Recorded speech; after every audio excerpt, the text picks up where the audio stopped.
Ladies and gentlemen, boys and girls, children of all ages, Turnbuckle Tavern proudly brings to you Wrestling Tonight, live from the No Cell Studios on the Acefield Retro, joined as always by the one bad Chad. What's up, dude? Not a whole lot, man. You know how it is. Another week, another bunch of great stories to break down and talk about. Wrestling, I feel like wrestling leaves us with no lack of stories to discuss every week. It's the most interesting entertainment, sport, whatever you want to call it. This is why we love pro wrestling. A lot to talk about. Yeah, absolutely a lot to talk about. And it's funny, as we were seeing the week, obviously Monday to Monday is a long period of time. Some stories that fell through the cracks didn't make quick hitters, but we have to mention, we did see Vince McMahon's mustache. It's not worthy of reporting on, right, Chad? That little pencil mustache of his, it popped me huge. Yeah, he was pulling his whatever his name is from the Addams Family. What's that dude's name? That was the look he was going for, and it was working for him, I think. Yeah. Love it. He reminded me of Christopher Walken from SNL, the creepy character he played. I love it, man.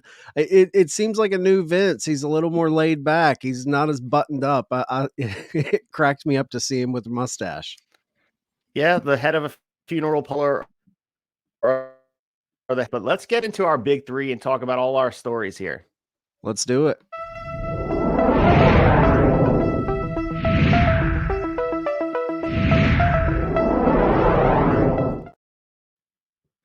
Story number one, and this has been hot off the press. Like, I think it really got going this weekend, Chad, and it's gambling on predetermined matches in wrestling. So this has gained some traction over time. There's been precedent set that maybe some predetermined other award shows could be the reason why WWE is looking into making money and revenue off of this. But looking at this through a lens of fandom and through how wrestling typically works, this seems like it leaves a lot of loopholes for people to make money and things to go really wrong. Yeah, this is this is very interesting because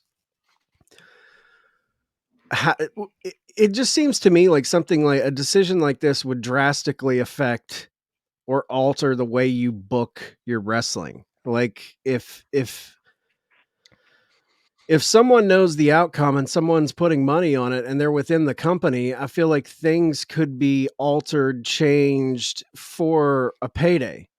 You know, we see this in sports a lot. UFC just recently had a big kind of controversy with sports betting, and they banned any of their employees, that's including people in the office and fighters themselves, cannot bet on fights anymore, where that wasn't the case before. But there was a former fighter, his name was James Krause. He went on to be a trainer for other mixed martial artists, and he was getting tons of paydays off of betting on his guys. And there's even like reports that some of his guys in his gym threw fights for paydays and kind of took the foot off the gas in fights for big gambling paydays. So when you see stuff like that in sports like mixed martial arts and obviously boxing and things of that nature, it does bring in some room for shenanigans with booking. And everyone's like, oh, they make so much money in WWE, it won't change anything. You don't know that, man. Like, what do you think, Ace, as far as how's it going to affect booking when you have money lines on big matches? It just takes a layer of other scrutiny that people are going to be looking at the product with. And you said the money part, and the angle I'm looking at, how much money is too much money, that they're trying to make money off of this revenue income as well. And we see it's a huge thing for the sporting leagues. It's a huge thing, as you mentioned, for UFC. It's all over the place. I mean, I love to use the apps now. You don't have to go anywhere. You don't have to call a bookie. You don't have to go to Vegas. You don't have to go to Atlantic City. You could literally just do it on your couch. So I know that there's a huge, amount of money to tap into, but it leaves a lot to be desired as far as transparency goes, because you're creating this shadow of a doubt. And with wrestling typically, and we see Lance Storm talk about this, and he tweeted about it, there's a team of people that are responsible for the finishes of matches. And there are some finishes that change over time. We've talked about having a response to a crowd and changing the finish on the fly, whispering the ref's ear.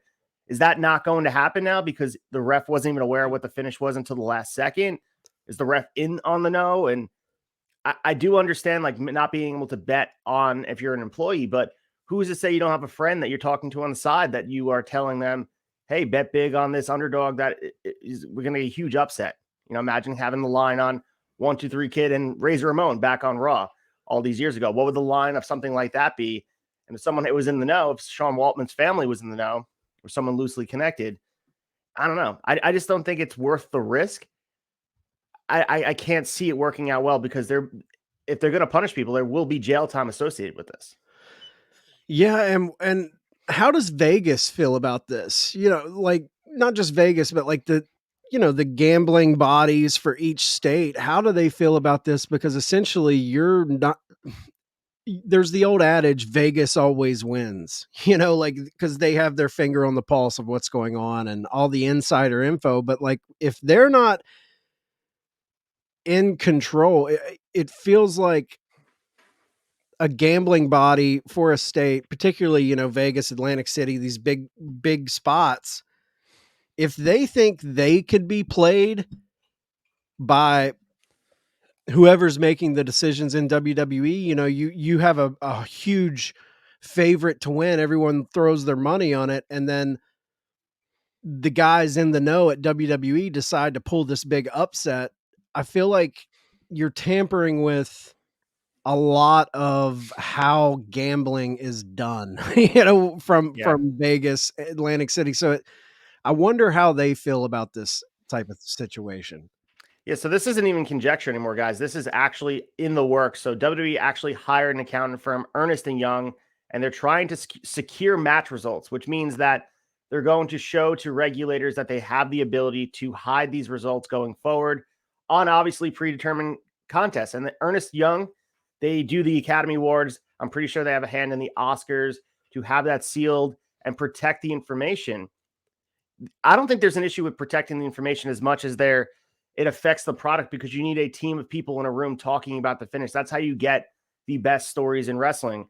And if we want to go back to everyone talks about how great the Bloodline is, if you think that's a one-person show, I'm sorry, you're wrong. It's a full group of people talking about what would be the best avenue to go.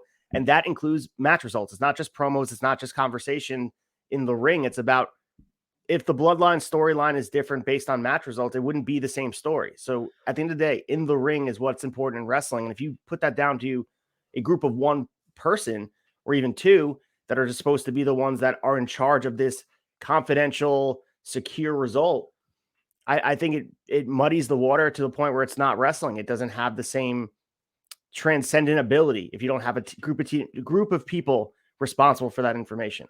Yeah, you almost can't just have it be one or two people. I mean, how would you do that? Would they radio into the ref to give them the finish in the match? How did the two performers not know what the finish is? I mean, we've heard like matches being called on the fly and getting the ref getting the call sent down to the performers. But I feel like that's going to dictate, especially in pro wrestling, where, the layout of the match, how it ebbs and flows to get to this finish.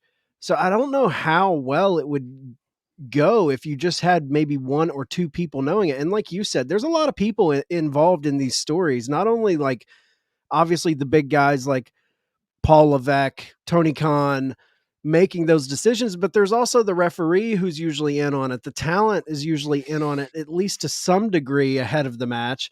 So you've got a lot of moving parts, and the more people that are involved, it makes it a lot more squirrely because then you have leaks. The more people you have, it's like keeping a secret. The more people that know that secret, the more chances that secret's going to get out. And I think the more people that know the finish when you're gambling on it, the more it opens it up for shenanigans. You mentioned the Lance Storm comment where he tweeted about it. Lance Storm said insane. When he comments on the repercussions of what this could do, he said, insane. Finishes are a crucial aspect of storytelling. It would destroy the creative process. You'd have to go back to a single booker who everyone trusts and will keep his mouth shut. Writers can't write or collaborate if they can't discuss finishes. It's so true. Yeah. So the other thing as well, And we've seen that change in WWE sticking to their plans. And there's been this unsteady ground that wrestling has always been on, where you follow the tea leaves. And we had conversations on here across all different podcasts talking about Sami Zayn and how finishes should have been changed. He was never in the plans. But going forward, if this was in place, WWE executives will reportedly propose legalized wrestling match results would be locked in for months at a time and prevent leaking from the public, which means if someone gets over just out of a groundswell, similar to Sami Zayn, there's nothing we can do until that period of programming is done. Sami Zayn wouldn't be involved in the main event because there's no opportunity for him to be in the main event because you locked in the results. And I understand scripts get changed and all that stuff, but wrestling, among everything else, is about momentum. And if you don't follow the momentum, you can't capitalize on a boom period. And I think about Stone Cold Steve Austin. If this was in place, King of the Ring, would they have changed things going on? What was the plan for Stone Cold? Because obviously it changed. He wasn't supposed to be as hot as he was, and they expedited the situation to have him win the Rumble that year. So I don't know.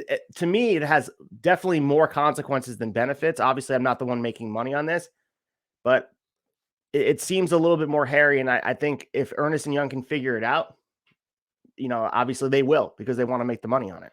Right. There's a lot of money on the table. That's why I think they're going to try to get it all figured out.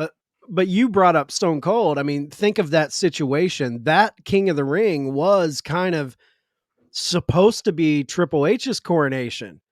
And then the whole the two sweeting giving the farewells to Kevin Nash and the curtain call at MSG. The curtain call, yeah, in MSG. Like, if this was in place then, do you pivot from that after the curtain call happens? Do you say, oh, well, we got to stick with it?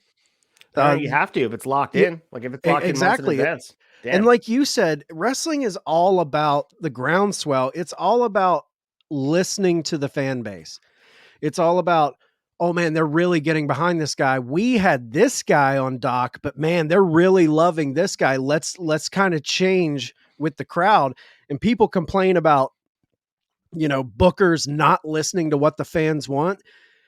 The way this stands right now, like if you're having to lock in things months ahead of time, you want to talk about fans not being listened to. I think that's going to be an even bigger issue. Yeah, I think that's a huge thing that you talked about. I go back to Mustafa Ali and Kofi Kingston as well. I know Mustafa got hurt, but Kofi mainly was based on things going on that people couldn't predict. So that's a huge piece of it as well. So with all this in play, I think there's a lot to be desired as a wrestling fan. Yeah, and you mentioned it right here. What about injuries? What about somebody gets hurt? And you've already got money on the line for this guy, and it's a last minute thing. How are they changing? How does that change the money line? How does that? Because if you're betting on a guy and then he gets hurt and he's not even in the match, we've seen people get hurt week of shows and then they're pulled out of the event. Like, this isn't like something you can kind of plan for. So what happens then? How does things change? If you have a big NFL game coming up and then your quarterback goes down, the money line drastically shifts. Like, so it's interesting to think about how all of that is going to affect not only the stories being told, how the fans are listened to, but how these accounting firms like Ernst & Young, how do you account for those things, those acts of God that happen? Yeah, and the test tubes will be Colorado, Michigan. I think they already have the Indiana Gaming Commission registration done. So this is going to be rolled out pretty soon. So we'll see how it goes out there, and we'll see if it comes over to New York, New Jersey, all the big markets, and then eventually, who knows how far it gets stretched out, and maybe it falls in the water and says it doesn't work out. But my mind is if they can secure the results and make huge money on it, they're going to go with it. So I don't think this is just conversation on what if they do it. This is going to be a conversation about what happens when they do it, because I think it's a matter of time before it all goes into place. I mean, you're hitting the nail on the head. It's not a matter of if they do it. I think it's happening. It's just a matter of when they make it happen, because if you look at kind of the evolution of gambling in America. Like you said, you used to not be able to do this. States outlawed it. You would have to go to places like Atlantic City, Reno, Vegas to place your big bets, or with a bookie, some shady bookie. But like Yeah. now, like you said, you're sitting on your couch, you got your DraftKings pulled up or whatever app you use. It's happening in WWE. It's happening probably in pro wrestling in general. Um, we talked about Lance Storm's comments. That kind of like got our favorite Uncle Dave, kind of chimed in on this, and Uncle Dave was responding to someone. He responded to, I guess, a fan that said, "I guess you could bar employees from participating in the gambling, but that seems nigh impossible." With how easy it would be to leak the information to someone else to bet for you. We kind of just discussed that. And Meltzer said, employees can't be told for that reason. Literally, aside from Levesque and the people who get told to regulate it ahead of time, nobody, including the wrestlers themselves, can be told finishes until the books close a few hours before the match starts. And Dave heard the Lance Storm tweet that we already discussed, and Dave, in response to Lance's uh, comments about it being a crucial aspect of storytelling, Dave said, "I've heard that from a few people in the last 24 hours. It totally uproots everything." It really does, man. I think it's kind of scary because we already have so many issues with wrestling booking and how sometimes fans aren't listened to. Like sometimes they miss the wave on a groundswell, the Yes Movement, Sami Zayn. There's been so many instances of that. And to throw this wrench in there as another thing that could dictate the way our stories are told, it's kind of scary. It's a scary proposition for the future of wrestling booking. Yeah, and I think WWE themselves are the ones that are registered. So this doesn't mean that AEW is going to be able to do this or Impact, but that means that it's been bushwhacked. The path is there. So if AEW wants to go down that path, it can happen. So precedent's been set. And with precedent is set for making money, I'm sure people at the top of AEW will be looking at it like, all right, our turn. Yeah, that's exactly what I was going to say. The Impacts and AEWs of the world, if they see the industry leader making big money off of this, they're going to follow suit. It's just how business works. You set the precedent and you follow, or you get left behind. Yeah, so I think the biggest thing to compare it to and watch the results, and I'm going to do a lot of research on the Oscars and all these award shows that have these predetermined results that are locked in months in advance, and it's trusted with one or two people to hold those results and see how the betting goes, if there's any controversy, because I truly don't know. I mean, to talk about betting on predetermined things, I guess you could bet on anything. You mentioned bookies and stuff. You can bet on, you could probably bet on WWE. I know there's lines. If you go on some websites, there are lines based on finishes. And I think like Sami Zayn was a huge underdog as far as that match goes.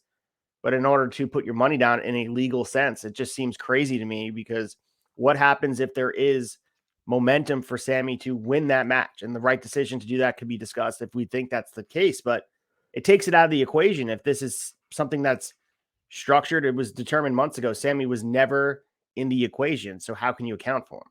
Yeah, man, it makes it, like I said, squirrely. Like how's this going to shake out? How's this? Anytime you have something that tampers with the decisions made in the booking room, it makes me nervous because there's already so many issues with booking Yeah. from a fan perspective. So Yeah, and you pigeonhole to one person's mind, it can't be good. Collaboration creates the best stories. And if you have it going through one or two people, and those are the only ones that can determine the finish, because yeah, you can, everyone can talk about how to get there, but not knowing how things finish, how can you tell a story without knowing where the ending is? And those guys, those writers, the agents, the producers, everyone in the back will be left in the dark because you can't truly tell a full story unless you know where it ends. no, the only way I guess you could possibly do it, but it would put more work on everyone, is everyone involved, from the performers down to the writers, down to the referee, whoever, the producers. It means you would have to essentially be telling two stories. It's almost like one of those books you read as a kid, Choose Your Own Adventure. Like the old Goosebumps books. Yeah. Yeah, where like they would have to tell the full story and be prepared to tell the full story either way the match finish goes. So it's putting more work on your writers, your producers. Like, okay, if Triple H decides to go this way, this is where the story's going.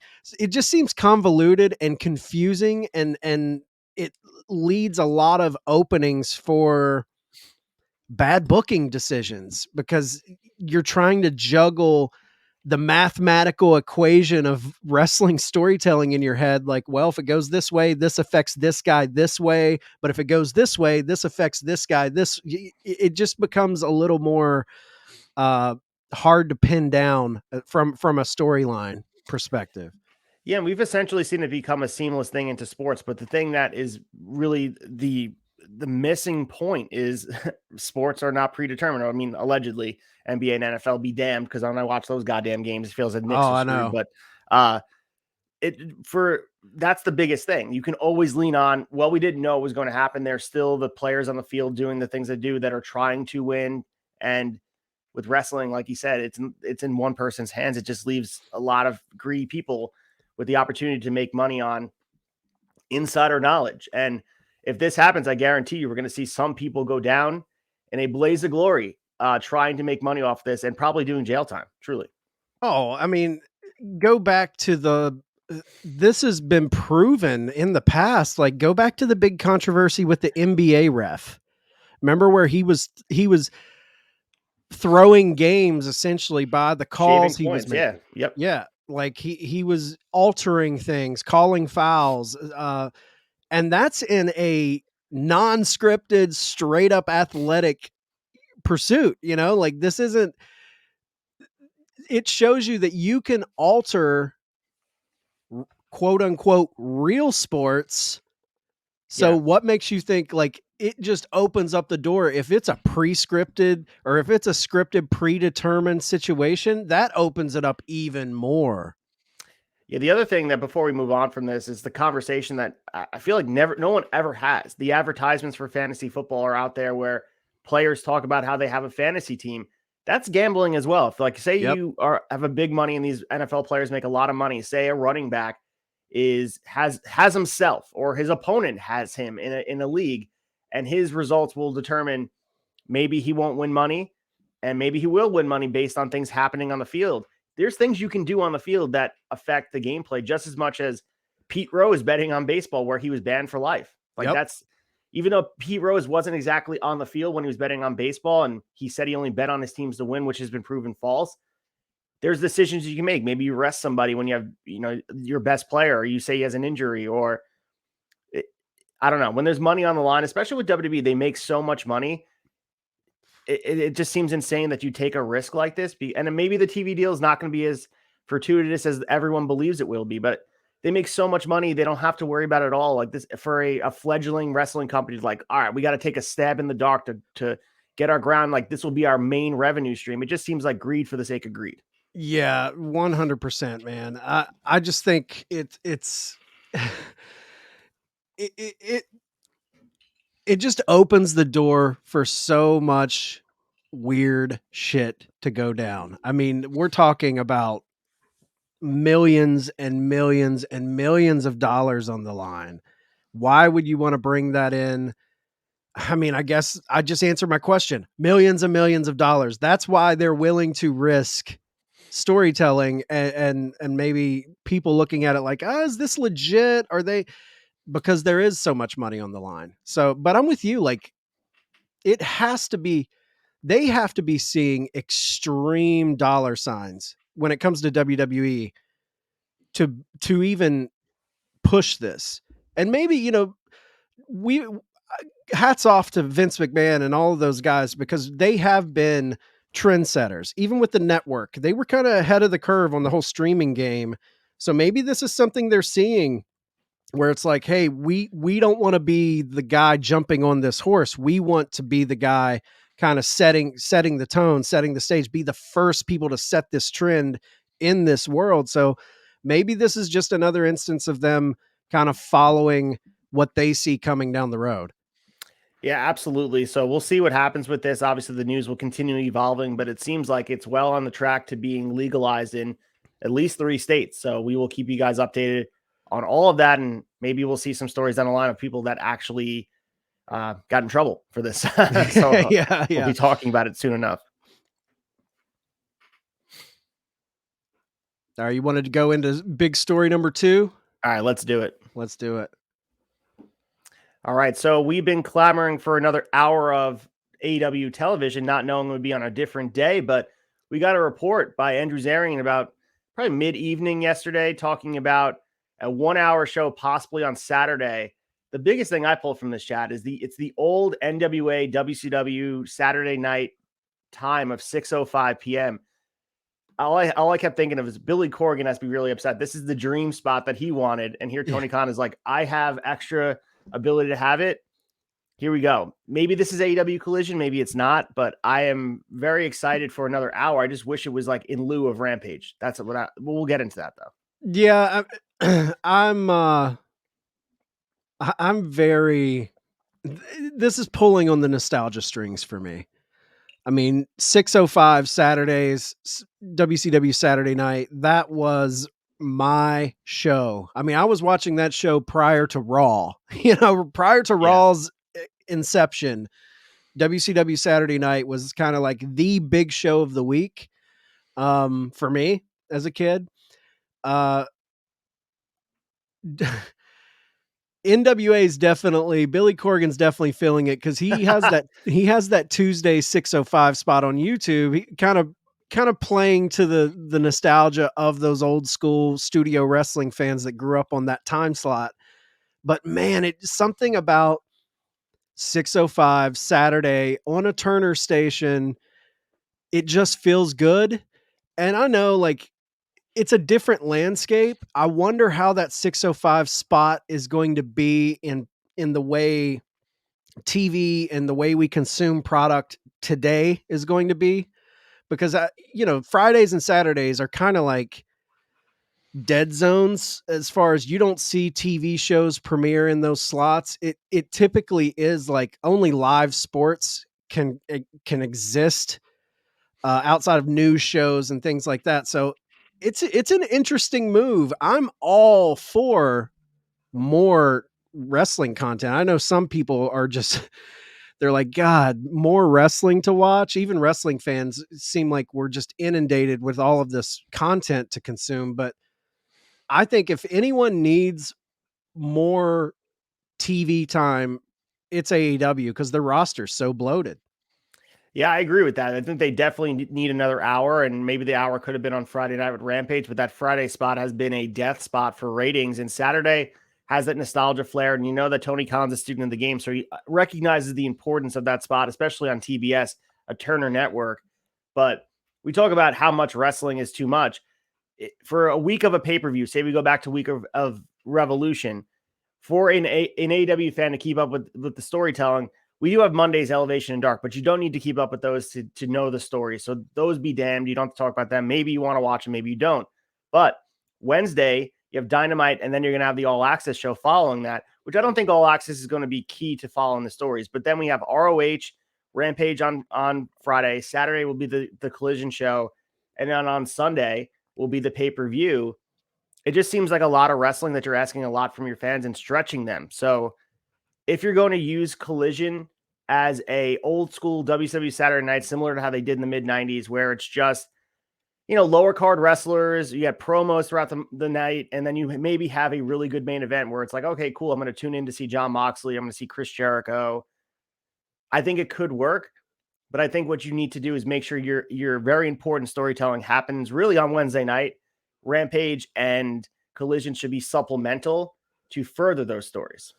Yeah, I think you shoot your big angles on your big show, your flagship show, which is Dynamite. But I know a lot of people like sleep on Rampage, and it is in that death spot. And I never. It's very rare that I'm in front of my TV at 10 p.m. on a Friday to sit down and watch it live. I always watch it. I do think Rampage does.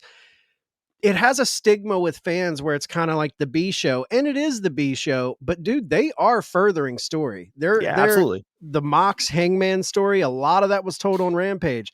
The whole Outcasts versus AEW Originals in the women's division, that story, a lot of that's being told on Rampage. So they are putting it out there.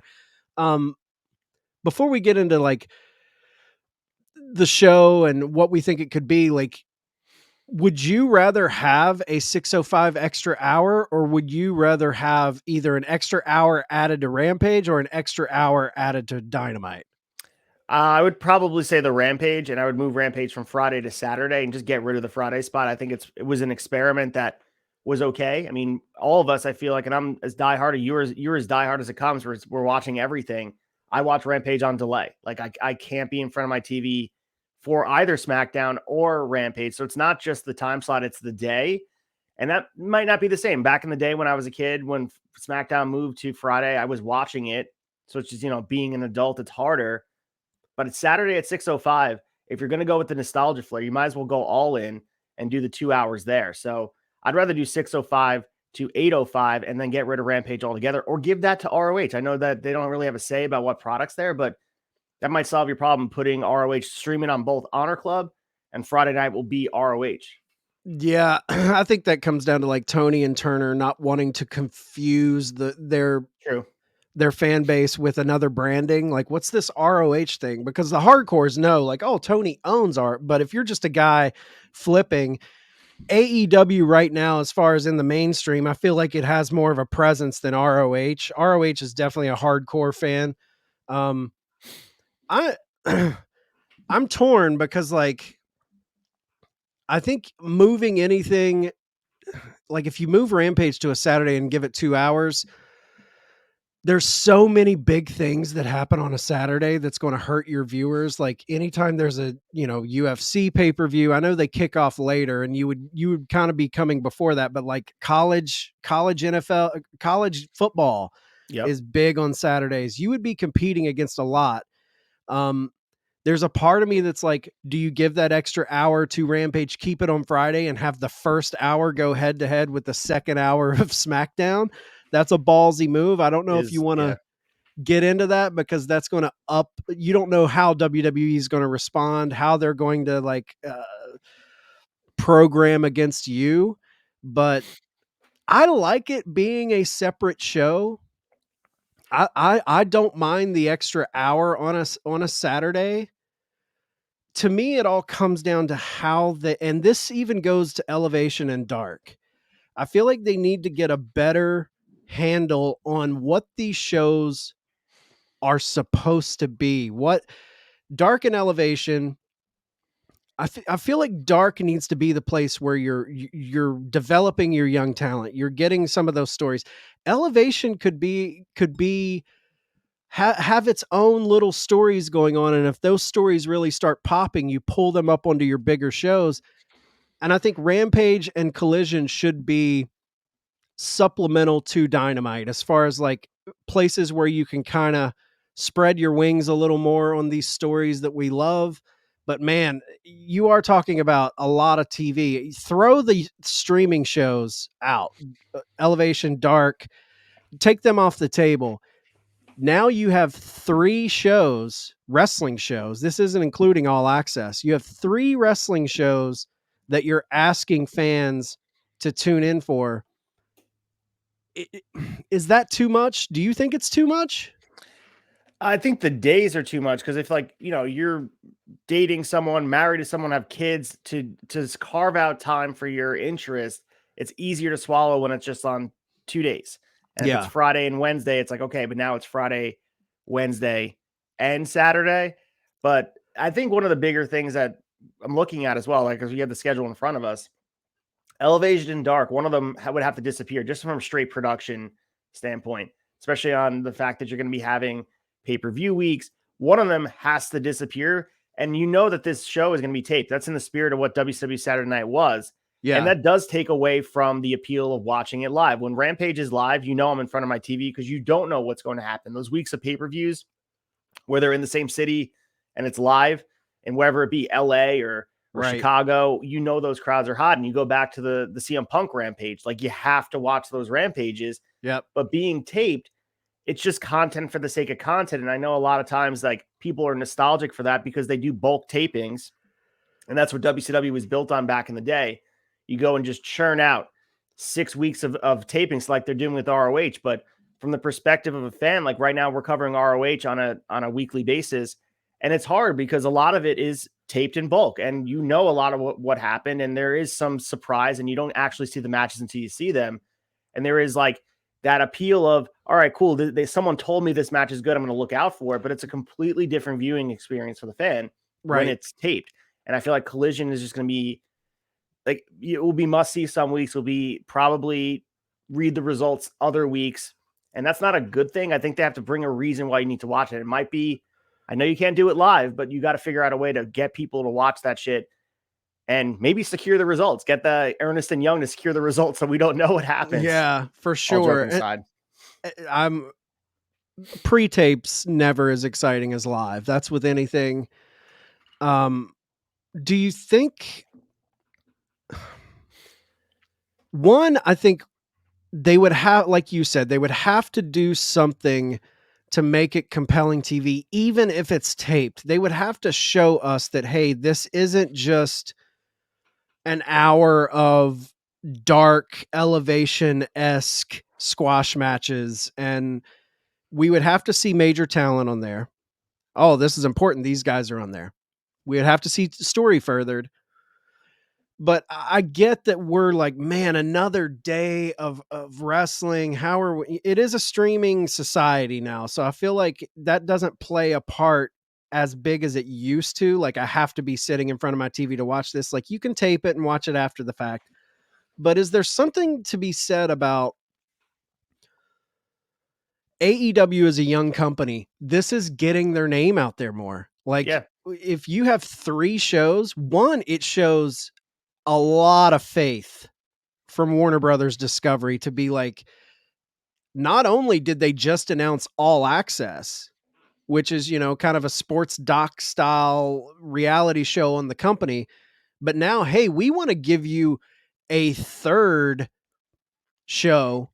That shows a lot of faith in that company being like, we're behind you. We believe in your content. They have to be happy with the numbers they're getting. I know fans want to say, oh, the ratings are down on Rampage, blah, blah, blah. But if you hear Warner Brothers Discovery talk, they're happy with what they're getting at that time slot, because if anything else was there, they probably wouldn't even get what they're getting now with AEW.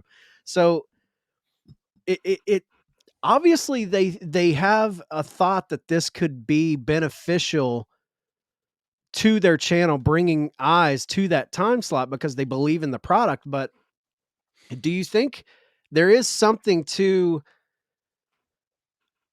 just visibility? Like when you're seeing the brand AEW pop up on your TV station, like, oh, there's a show.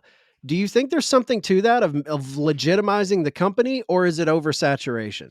No, I think it's something that you're adding to your portfolio of content, and it's something that is valuable to both AEW and TBS because we look at ratings from a wrestling lens, and I'm doing 1998 Shot Nostalgia with Bellcaster, and like you're never going to top those ratings where you have almost 10 million people watching wrestling between all the different things per week.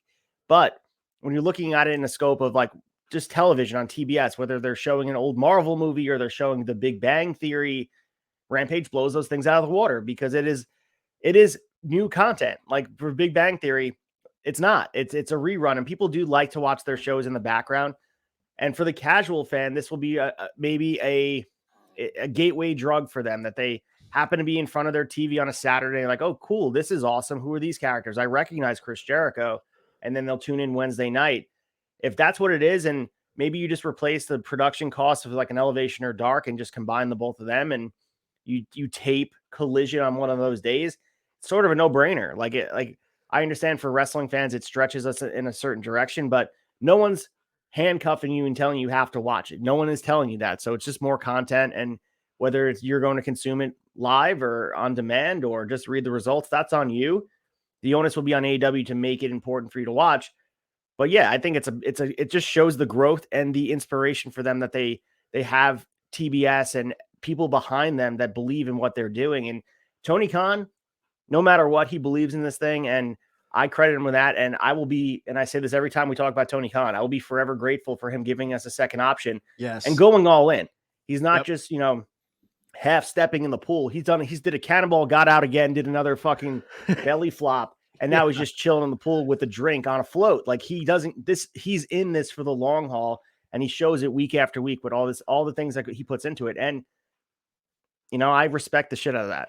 Yeah, and you said something there that triggered in my mind how I don't think Warner Brothers Discovery is expecting this to be some monstrous ratings grab at 6:05 on a Saturday, if that is where it lands. I think, like you said, this is viewed as a gateway drug for the primetime shows. And me and you, we're in our 30s. A lot of the people that watch our show, watch and listen to Tavern stuff, 20s, 30s, primo wrestling fans.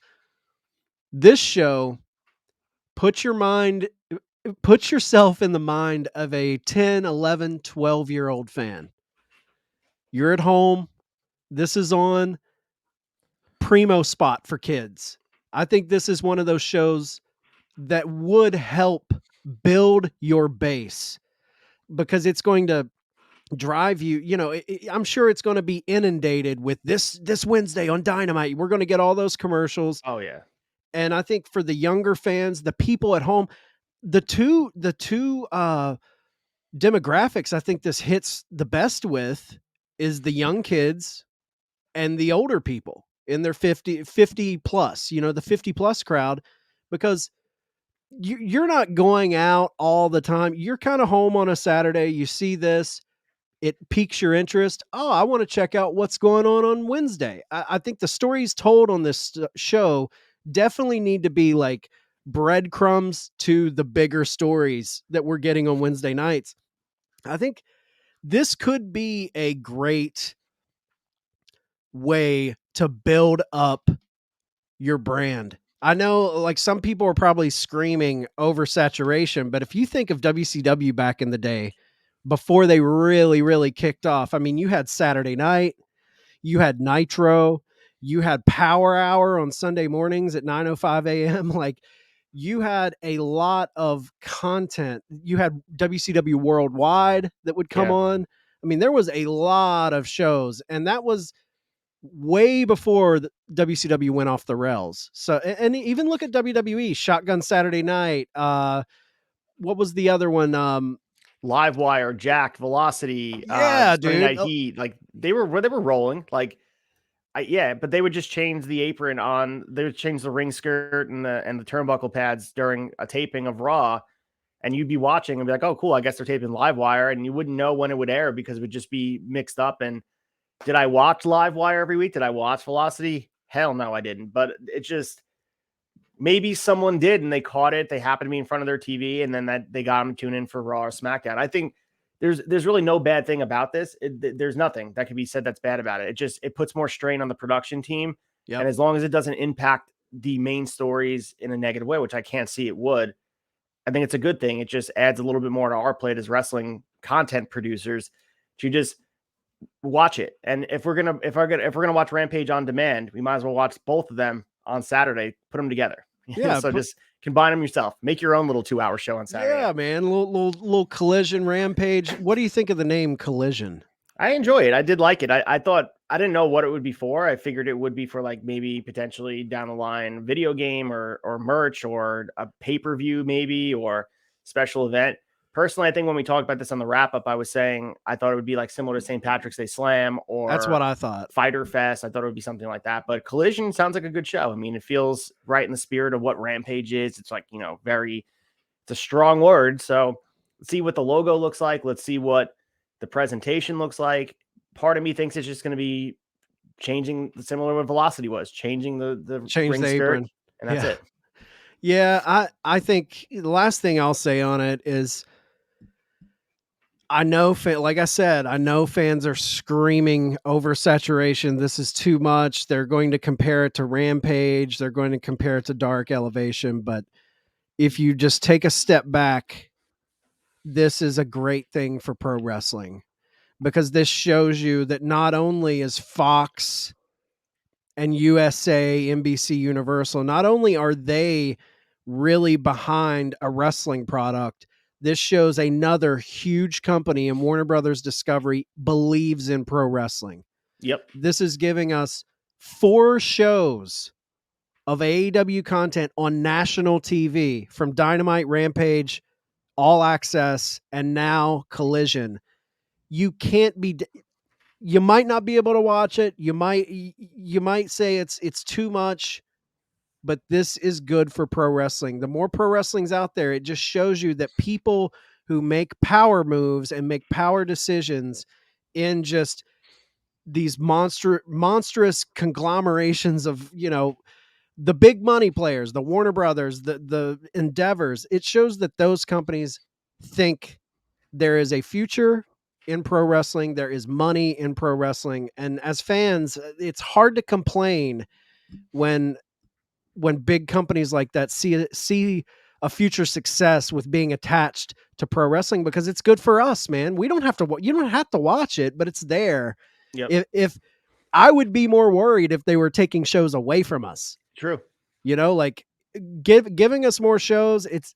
I don't want to be the guy bitching about that, because, we've seen in the past where there's not a lot of pro wrestling on TV, so I like it. I think it's a good move. I'm excited to see what they do with it.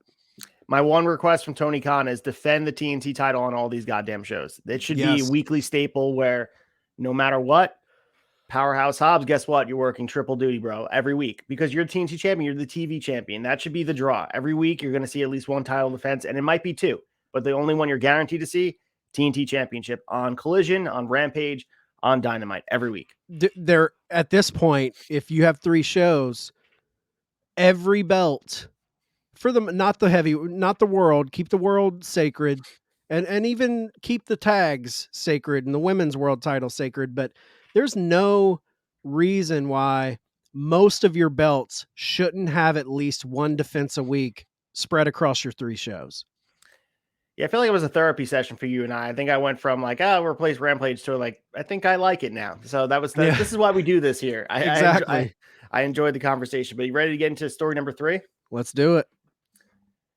And our final third story here is the kind of the consequences of MJF and the blurring the line of heel and face. So he obviously, if you guys are not familiar with the situation, he threw what he thought was water on a kid, wound up being tequila, got in the kid's eyes. Mom stood by idly watching. There's been some criticism from not only fans, but the roster. We saw Scorpio Sky came out and said something about MJF, and Tony Khan was critical of MJF. And this was something that Tony Khan usually doesn't do. He said MJF did not, and I quote, act like a champion when he tossed a beverage on a young fan sitting ringside. So to give you guys the landscape of this, the little kid and his mom, apparently not plants. I think when I first saw that, I thought it was a plant. I did too. I thought it was just a situation where just to get heat from MJF, but apparently it wasn't. MJF tossed a drink on the child, some got in the eyes, and then immediately there was trying to fix the situation where Amanda Huber got involved. Others came out. The fan was taken backstage, given merch, and both him and his mom came to Sacramento the next night for Dynamite, or got to meet Will Hobbs. Exactly. So we'll get into what Brian Alvarez said about it and just what people are saying in general about with Meltzer and then Bischoff. My initial reaction is sometimes any heat is not good heat. Like you could have got heat from anyone else there. The adults, the paying adults, the kid was just, and I know he's in the moment, he's playing a character, and it's not, I don't think it's like crucifixion of MJF, like to say he's a bad guy.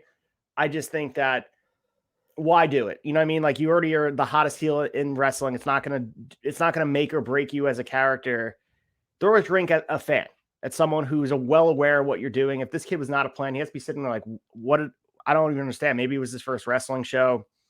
As a kid, I probably would have liked it, as a kid, because I loved wrestling, but we don't know if he's a casual fan, just happened to be there with his mom. So yeah, I say, yeah, not a good move from MJF, but one of those things where I think he's getting a little too much heat for it. They made right by the kid. I love this topic because I thought we might be on opposing opposing sides of this. And dude, that kid's a fan. He had a belt over his shoulder. Mm, He had a belt. He looked like he was there for the show. I love this type of shit, man. I know like it's gonna ruffle your feathers if you're a parent and your kid gets a drink thrown in. But dude, when you're sitting ringside like that, come prepared to be fucked with. I'm sorry. Like come prepared. Like Sneed talked about it on the flagship how Scott Steiner called him a fat fuck one time when he was a kid. Like that to some kids that could be worse than getting a drink thrown on you. Like it messes with your psyche. But I get it, man. Like, did he have to do it to a kid? Could he have gotten heat a different way?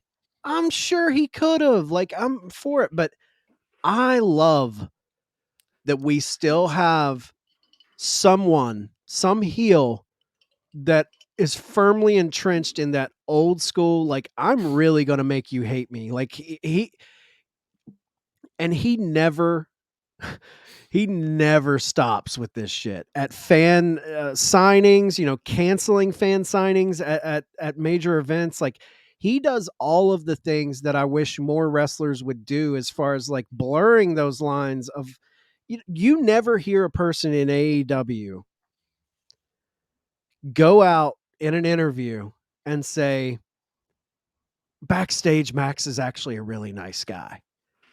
Everybody sells that he is a douchebag when some people have let slip. I think Brian Myers gave an interview where he's like, he's actually a really good dude. I think I've heard a couple people, but for the most part, yeah. they really, all the people in the company really protect this character he's created. And I think he's expertly done that.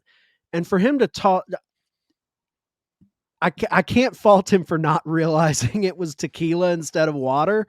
Like, I'm sure if he knew it was an alcoholic beverage, he wouldn't have done that. But you see a clear liquid in a cup, he takes it. I'm going to do this.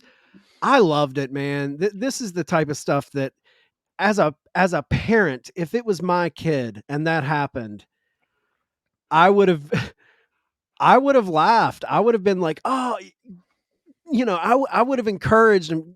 Get up, tell him, say something to him.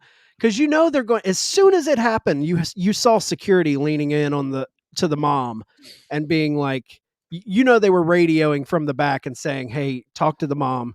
Let's get him some merch. Let's get him some free stuff. He gets to meet Will Hobbs. It's one of those like silver linings. Like in the moment when he gets that drink on him, burns his eyes, I'm sure he's like pissed. The mom's probably pissed. But as soon as they rectify that and he gets to meet Will Hobbs and he gets this backstage moment at a wrestling show, I think that is the type of thing that makes you a fan for life. Like you feel like you're a part of the show. And I get some people don't want to be that part of the show. They want to just be a kind of an observer to everything. But man, I love this shit. This is the stuff I live with, or I live for in pro wrestling. Yeah, I mean, I see what you're saying. I just think so many other things could have been done, and like I don't think it brought MJF to a different level of heeldom by doing it. It just shows his commitment to the character. He did not even flinch. He didn't flinch. Like he even when the mom reacting didn't flinch, and that just shows MJF's professionalism. And I know it's funny to say professionalism in this moment, but his commitment to his character. And I'm sure if he could take it back in a quiet moment, he's probably like, yeah, I probably shouldn't have done that. And it's not the end of the world. They made it right. AEW is so good with that stuff. They go out of their way to extend an olive branch to people that feel wronged. And they are one of the best organizations as far as PR goes and customer service. They are very customer friendly, but that is the risk of sitting ringside at shows. And talk about the GCW show that Seth and Sheena went to, where the person next to them got the glass stuck in their arm. It's sort of, shrapnel that happens. Like just like spooky dust falls on your GCW show, you might get Max messing with you, either taking your hat and throwing it or calling you names Ripping or your maybe sign. all that stuff. So yeah, I think again, if you can get a transparent truth serum moment with MJF, you probably would not do it. And I think he'll recover from this. Obviously, I don't think anyone is really talking about this anymore aside from us right now, just saying he's a dick. But that's almost what he wants too, so that it fuels the character. But I have to say real quick, not to yeah, cut you off, but like this, could he have done something else? Yes, but this is getting discussed. The fact that fans are so in uproar about him, it did exactly what it was meant to do. And it did exactly what it was meant to do at a higher level of than him ripping a sign up, or he could have done other things. But the fact that we're discussing this and people online were so upset, it did exactly what it was supposed to do. And I'm with you. In his quiet moments at home, he's probably like, oh man, I feel bad that I did that to that kid. But Patrice O'Neill, the comedian, once said, he was on like a CNN show and they were asking him about bad jokes in bad taste, like things that you cross the line on.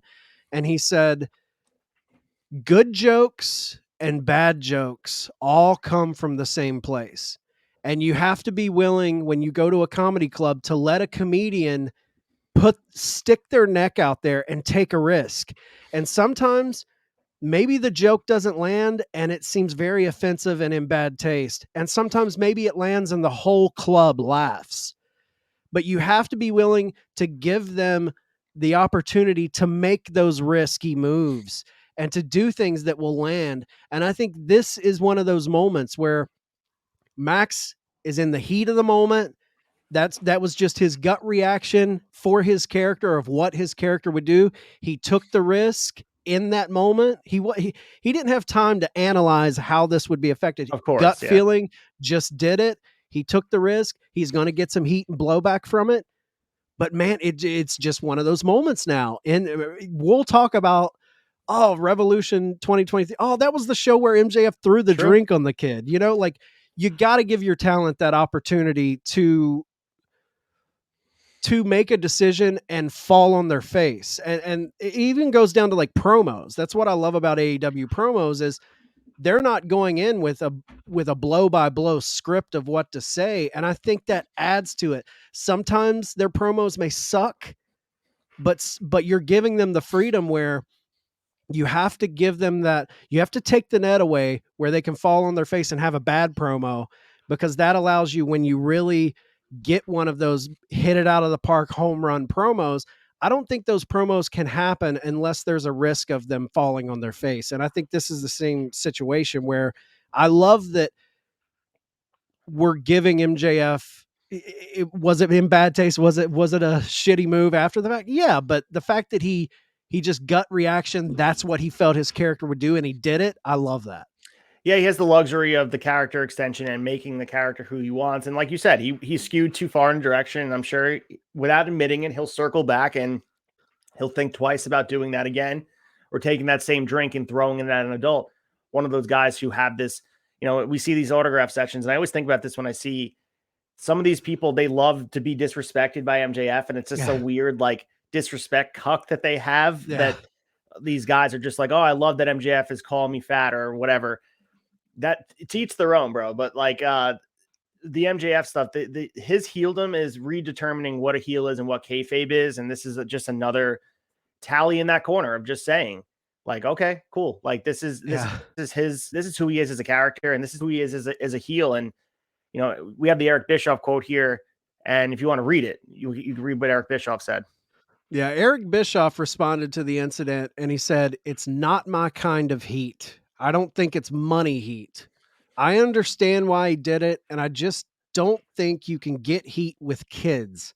It just doesn't work. And for me, as much as I love MJF's character, I think he's one of the most exciting pieces of talent I've seen in decades, and I love his work. But at that particular moment, I think there would have been a better way to get better valued heat, meaning money heat." I look, I get that response, but at the same time, I keep hearing like there's a better way to get heat. Well, then what's the better way? In that moment, in that exact moment, what's the better way to get heat? And I don't agree with this. You can't get heat with kids. I think that's a great way to get heat. That's kids are like, it's like in a movie. If something bad happens to a kid or a dog in a movie, man, that's when you know, like, oh shit, a kid or a dog, something bad can happen to them in this movie. And anything's on the table.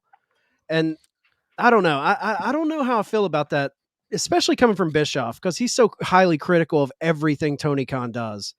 And Bischoff, let's not put it past him. He would have done something like this in his heyday as well. So 100%. he's the type of guy. Controversy creates cash. I know it's cliche at this point, but he's the dude that would go out there and do whatever it takes to. If it meant beating Raw in the ratings, he would have been like, "Hell yeah, that's what I'm doing." Yep. But looking at the situation, I guess his argument would be like the equation of getting heat would be that there's a payoff. What is the payoff of someone like MJF? I guess in the long run, when he eventually gets beat, this will be part of that payoff of like that scumbag did this to this kid.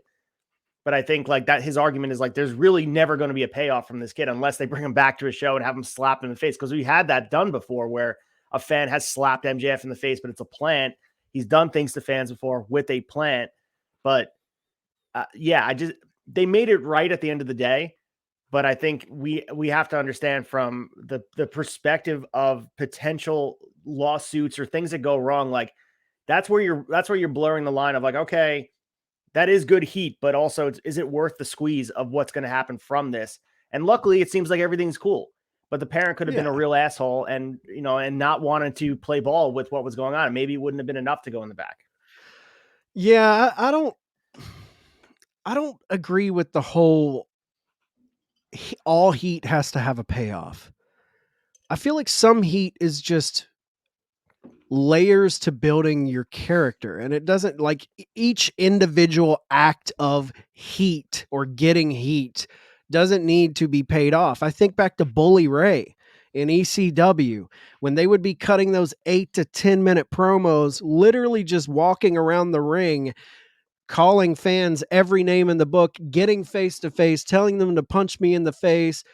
Just did any of those fans get paid off? Did any of that heat get paid off? No. What it did, it showed you that Bully Ray is an absolute scumbag. Right. Like, and I think there's something to that. Like you said, it makes me think MJF's a piece of shit. Dude threw water in a little kid's face. Like how brazen and just like who does this guy think he is? And that's the feeling I should be getting from him. I love it. I love stuff like this. I love when fans get involved. I'm a fan of an old school Ric Flair promo when right in the middle of his promo, he cuts himself off, zeroes in on a fan and calls him a fat ass. I love shit like that, man. I'm just a fan of it. And none of that heat ever got paid off. It's just showing you that this guy's a piece of shit. And I think it did what it was supposed to do. And like you said, it could have been some just hard-lined parent that's like, no, I don't want your merch. I don't want to go backstage. I'm going to sue you. It's hard for me to believe that someone is going to take that hardline stance when you see a company rally around a kid, take them in the back, get to meet his heroes one-on-one. Like I think that shows the parent like, hey, this is all show here, but we care about you guys and we want to make it right. And I think that's enough for any parent to, I think, look the other way because, hey, man, they really gave my kid a once in a lifetime experience.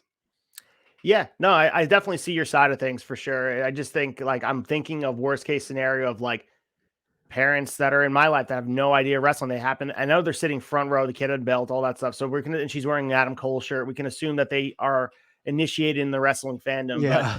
going forward, I think it just is a bad precedent to set for MJF. And I don't think this is a precedent setting moment. I think it was a lapse of judgment that when we've seen, even reading the newsletter 98, Shawn Michaels has made very questionable decisions with fans, even calling them names with racial slurs. Like that happened.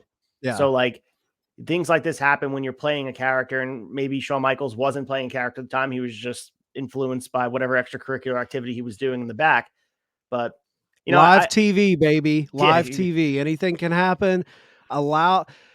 This is what we live for, though. You don't want it. I just worry, like, am I all for it? I get where you're coming from too, Ace. Am I all for it? No, I'm not all for it, but I worry about clamping down on situations like this where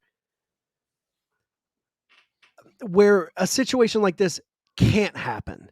I'm not saying it should happen, but if you're putting all these regulations on performers, like don't do this, don't it just kind of smooths out all the rough edges that I like the possibilities of those crazy live situations. Like, holy shit, that happened. If you put too many parameters on talent, I think it makes talent kind of trepidatious to step out and make a personal call that they feel in the moment. I don't want people to be kind of boxed in, you know? If this was a plant, would you think it would have got less heat or the same heat? Or if this was like planned in advance by MJF and like whoever involved with this, you think it'd be less? I think it would be less heat. I think Okay. the heat of this moment, if everyone knew it was a plant, then you're kind of like, oh, it's part of the show. But like the But fact that this drew yeah, attention true. Yeah. After the it, fact. after the fact, in the moment, it's the same because we don't know. But the heat that came after on social media, you're not going to get that heat if everyone knows it's a plant. Like the whole argument online was, I can't believe he did that to a fan, you know. We do have Meltzer talking about if it was a plant. We have Meltzer and Brian Alvarez. They kind of discussed it. Hear what they have to say. Max goes and there's a lady there and he grabs her drink and he throws the drink on her kid. And, you know, we all thought it was water. I thought it was just a plant. And Yeah. it absolutely was not a plant. It was not a plant. We heard from multiple sources that it also was not water. I'm sure Max didn't know, but it apparently was tequila. It was tequila, right? And so some of the tequila got in the kid's eye and the kid was not happy about that. So I guess the one thing I would do if you want to do things like this is plan it in advance. Tell this kid, like, you want to be part of the show. This is what we're going to do. Make sure it's water and then bring him in the back anyway. I think, cause if you blur the line, cause there's still people that believe this was a plant, no matter what, people are going to believe that this is a part of the show. You might as well make the kid a part of the show, and it would get heat. You're right. Kids, like, seeing a kid get that done to him, you know, that's definitely something that was, it's a little bit more egregious than throwing into a fan with a belt in the front row. I'm with you. If you have the foresight to be like, hey, let's put a kid plant. Yeah, that's all cool. But this was an in the moment thing. Right. He's just walking around the ring. The mom's right there with her drink. This is just a improvisation, right in the moment thing. And I like that. It's not even that I like the act as much. I like that they can make a decision to do something like this on the fly instead of everything is like, okay, plant. It's like the old WCW when Hogan, you guys covered it on the first season of Shot of Nostalgia when Hogan turned. Everyone was like, all those fans throwing trash in the ring, they're plants. And then the other people's like, no, that was an organic moment. The plant aspect of fans throwing trash in the ring, it's cool. Well, it was planned. But man, the organic aspect, if it was organic and those fans were really chucking shit into the ring because they were so mad, there's something special about that. Nice payoff down the line would be 10, 15 years from now, the kid comes back. MJF is older and he's a veteran. He teams up with -1, and then we get MJF's payoff. There you go. There you go. All right, you ready to get into the quick hitters and talk about all the news we have to break down? Yeah, let's do it.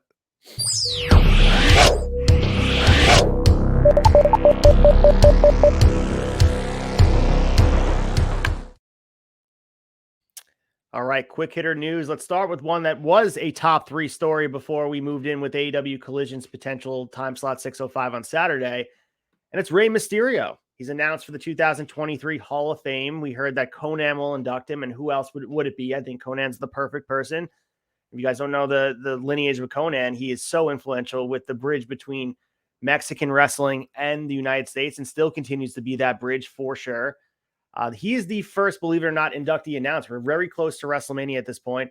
And I know the boys on the Raw Down were talking about there's been no Hall of Fame announcements. I know there's been rumor and innuendo about Mick Foley inducting somebody and saying he's very close to Batista? this person.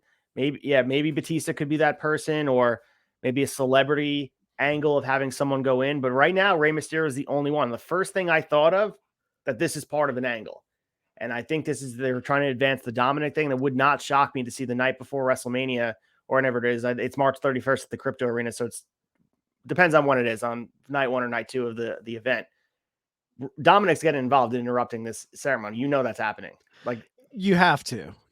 I think you have to, especially with the way they've told the Dominic Rey angle. I'm really hoping if Rey is hanging it up, or if he has any inkling that this could be it for Rey, I hope he puts the mask on the line against Dominic and Dominic gets his mask. I think it's a way to pass the torch, but I don't want Rey to give his mask up, obviously, if he's still going to be wrestling. I remember the Filthy Animals angle in WCW when he didn't have the mask, and I'm like, yeah, not for me, but hats off to Rey Mysterio. I mean, the WWE Hall of Fame is what it is. You know, I don't think it's the end all be all of wrestling Hall of Fames, because it's very,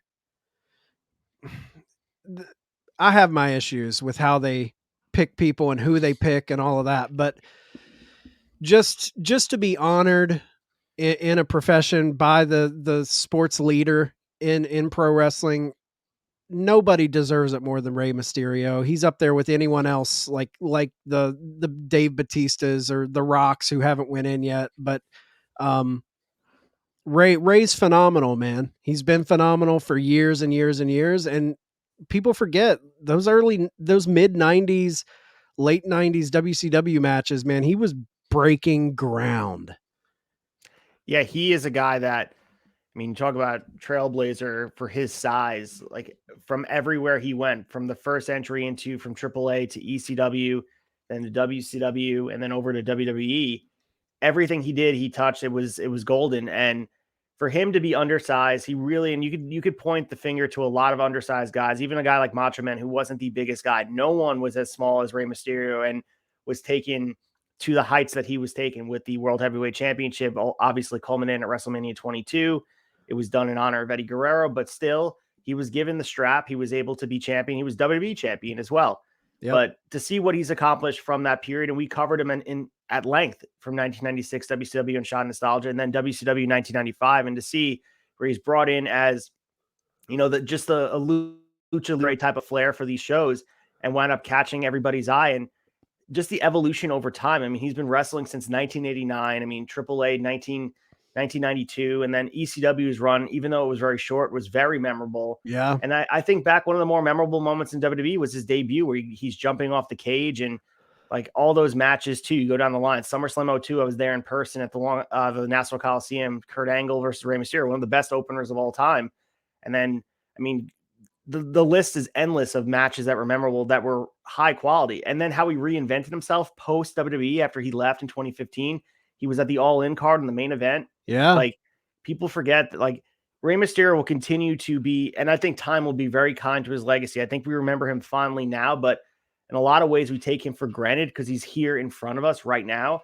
But I think 10, 15 years from now, it's going to be like, wow, we got to watch some. And he, in my opinion, is the greatest luchador of all time. He is the benchmark. And I'm hard pressed to think of someone that can not only top his in-ring ability, but accomplish what he accomplished. There's nobody that can accomplish, especially within WWE landscape, the land of the giants, the fact that he was able to do what he did there and continually do that. I know he's buried in this mid-card feud with Judgment Day, and he's going against his son and all of that.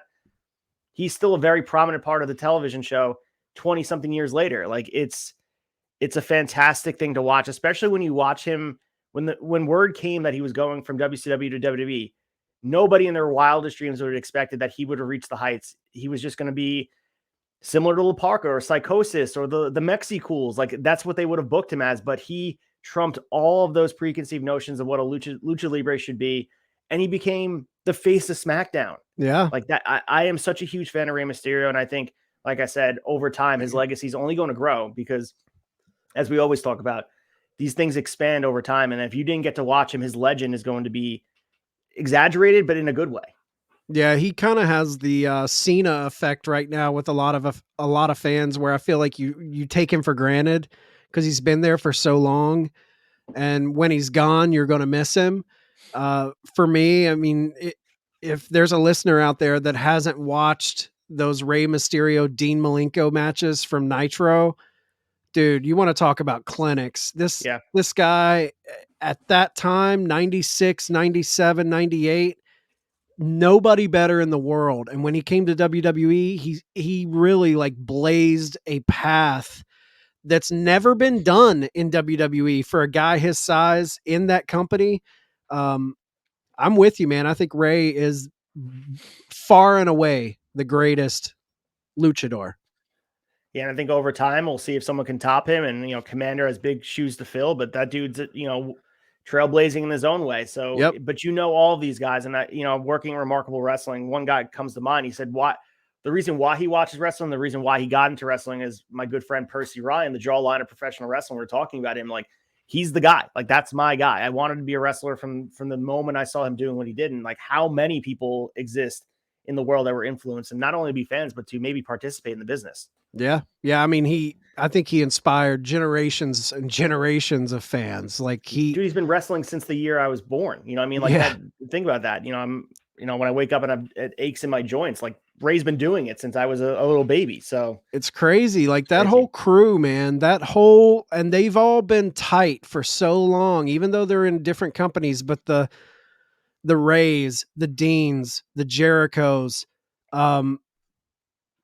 Eddie, in Hoovy, that whole clique, Regal was in with those guys. Like you're talking about a group of guys that came up and they had each other's backs. Benoit was in that group. Mm-hmm. And Ray was kind of the guy, Conan. Ray was the guy that everyone was like, man, he's special. He's a special talent. And hats off to him for going into the Hall. I would like to continue to see him wrestle because, I mean, he could still go. He's in the best shape of his life. So I would have loved to have him to have a larger run on the indies. I think WWE probably saw what he was doing and recognized AEW is getting started. We need to get him back.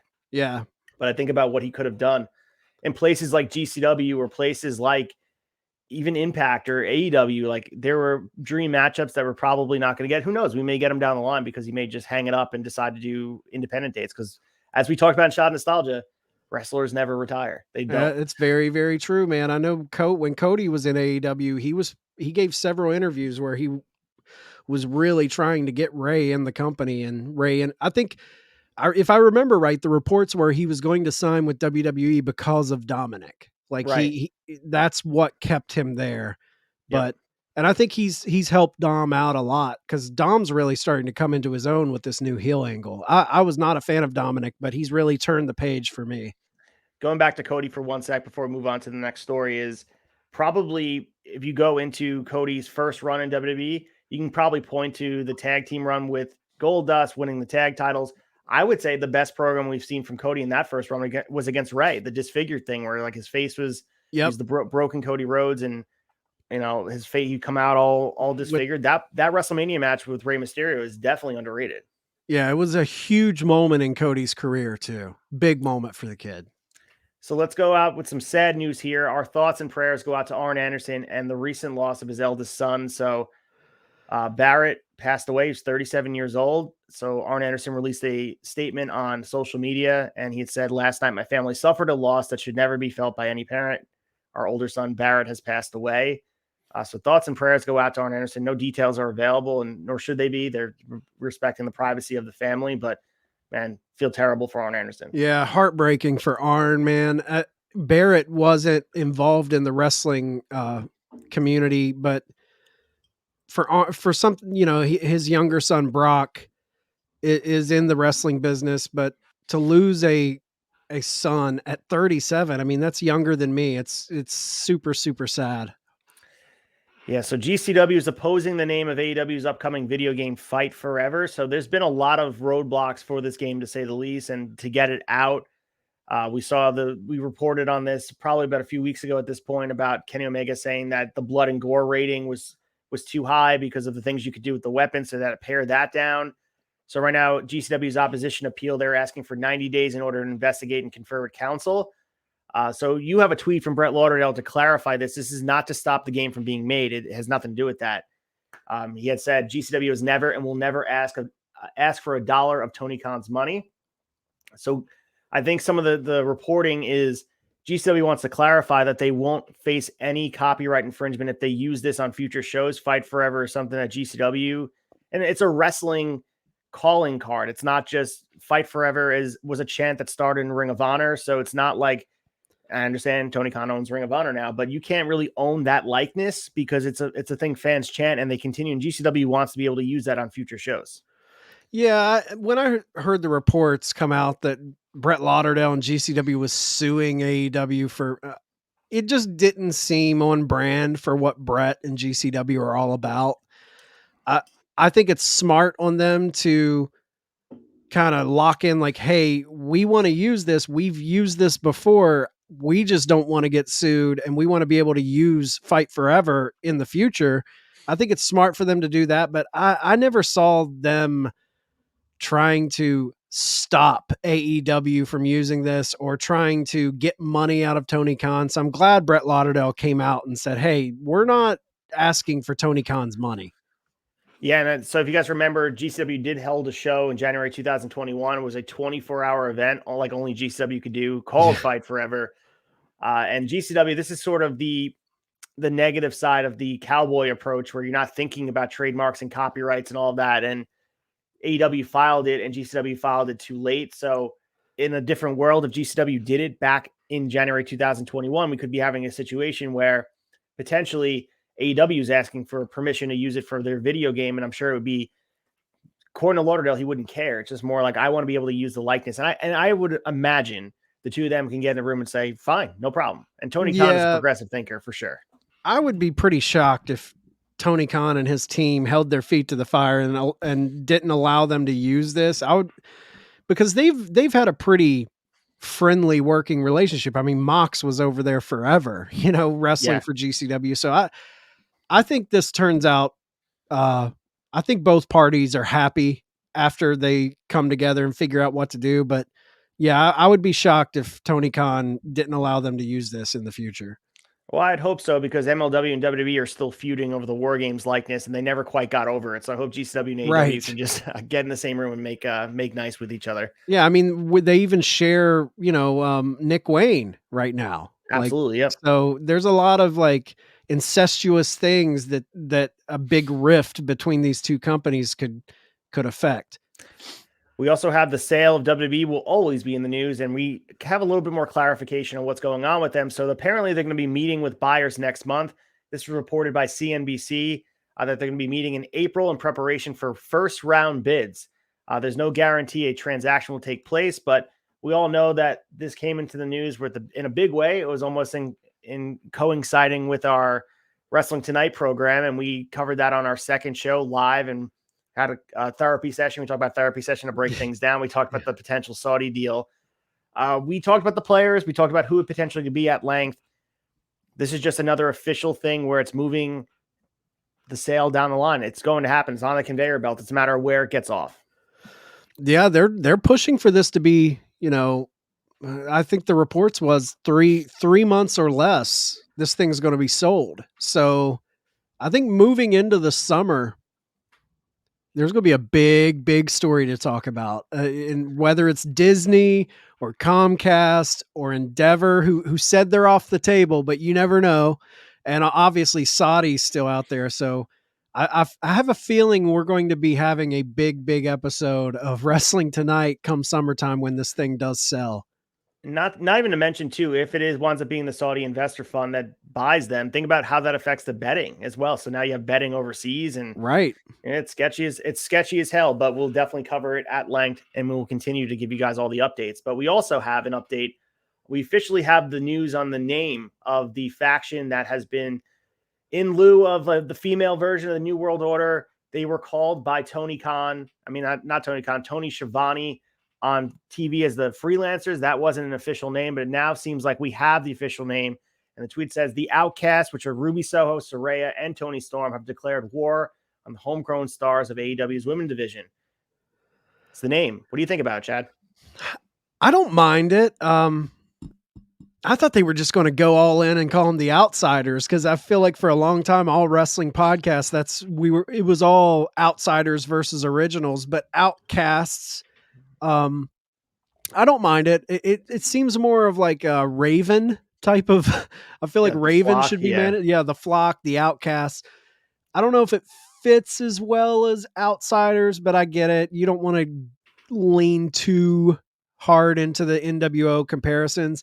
I will say, like, dude, if they start putting some heat behind this, they have a money story angle here if they just give it some time on their shows. Because I heard someone say this, and I can't remember where. I would like to see the following announcement has been paid for. I would like to see some of those with they got that green vibe, some black and green, just a black and green vibe, little promos to build them even further. And I love that they've outnumbered Britt and Jamie now. I'm excited to see who steps up to help the Originals. I hope they run through the low to mid card women. And it's like that Avengers moment where the top women in the company have to step up to fight them. And I hope Jade gets infused into this storyline. I think she wants to work with this talent. And I think it would be a perfect avenue to transition her into this beloved company leading babyface and fight the Outcasts. I'm for it, man. I just hope they give the tender loving care that it needs.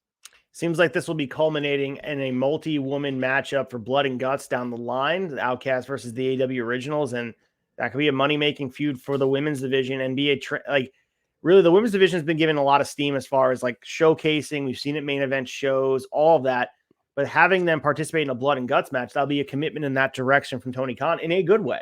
You know, we saw a lot of the momentum in the women's division was based on that Thunder Rosa and Britt Baker match with all the blood and the warfare in that match. Can you imagine what this would look like? Especially if Jade, I would assume, would be involved in this. A very huge moment for her. Probably one of the bigger moments to watch. The picture of her in that cage, potentially bleeding. It's like it's one of those moments that will be remembered forever and one of those turning points. I would love for a blood and guts with the women, and I think you're setting the stage perfectly, but you can't do 3-on-3. I think you gotta do at least 4-on-4. Do you think with this storyline, do you think we get another member of these outcasts? Do you think someone else joins? Absolutely. I mean, we'll talk about her in the rest of the news, but I think Taya Valkyrie is up there as well. Like she looks like she's going to challenge Jade in Canada. And if she's going to sign full-time at AEW, she is as outsider it gets. She's former WWE Frankie Monet. Impact, she fits right away. 4-on-4. There you go. Yeah, you got that. And I know it's a Mark thing to say, but Naomi and Mercedes is still hanging out. Like at any moment, I do think Mercedes is going to be on the Forbidden Door card. That's just my early prediction, but we'll see how it goes. Oh, I agree. I think that's what happened. I think the money match is what we said, all pun intended, is Jade versus Mercedes. I think that's the match that needs to happen. And if blood and guts happens between now and then or after that, I think that's the perfect way to continue this momentum. And, you know, this will help other people. We're talking about Jade and we're talking about Britt and we're talking about them, but it also helps people like Jamie Hayter. This is a huge moment for them to shine, not just be the women's champion, but be a focal story in the company. That is a huge thing that they haven't done yet with the women, really. So blood and guts typically happens, I believe, right before Double or Nothing, right? And then we've got Forbidden Door hanging out in June. Just to put my fantasy booker hat on, can you imagine a 4-on-4 blood and guts? And at the end of it, Jade's about to win for the team. And then a surprise entry from Mercedes costs Jade the match. The Outcasts win, setting up Forbidden Door, Mercedes versus Jade. Come on. Yeah, I love it. And I agree. I think the story, I was pretty critical on it the last few weeks, but Ruby was a predictable addition to the group, but it made sense. Like, and I feel like they are on the right path to making this good. And there's a fine line between imitation and just outright ripping things off. And I think they're really straddling that line of NWO DX type of conflict in the back. They have to find a way to set themselves apart. Yeah. You know, the spray paint is it's a tribute to NWO. They have to find something that keeps them a little bit apart. So we'll see what they do. And there's a lot of personalities and a lot of creative minds in that group. So we'll see what they And come I think up with. they look good together. Like Yeah. the studs, the leather, the tattoos. Like Tony's a rock and roll chick. Ruby's punk rock. Soraya's, I think, married or dating a rock and roll guy. So they all kind of have that edgy studs and denim and leather type of vibe to them. So we have news here, and it's good news about Jerry Lawler. So as we talked about here on Wrestling Tonight, he suffered a stroke on Monday, February 6th, while at his condo in Fort Myers, Florida. He is now home, and he's recovered enough to just spend time with his family at home. He's not ready to get back to work quite yet, but his recovery is going well, and all the best to Jerry Lawler, the legend from Memphis.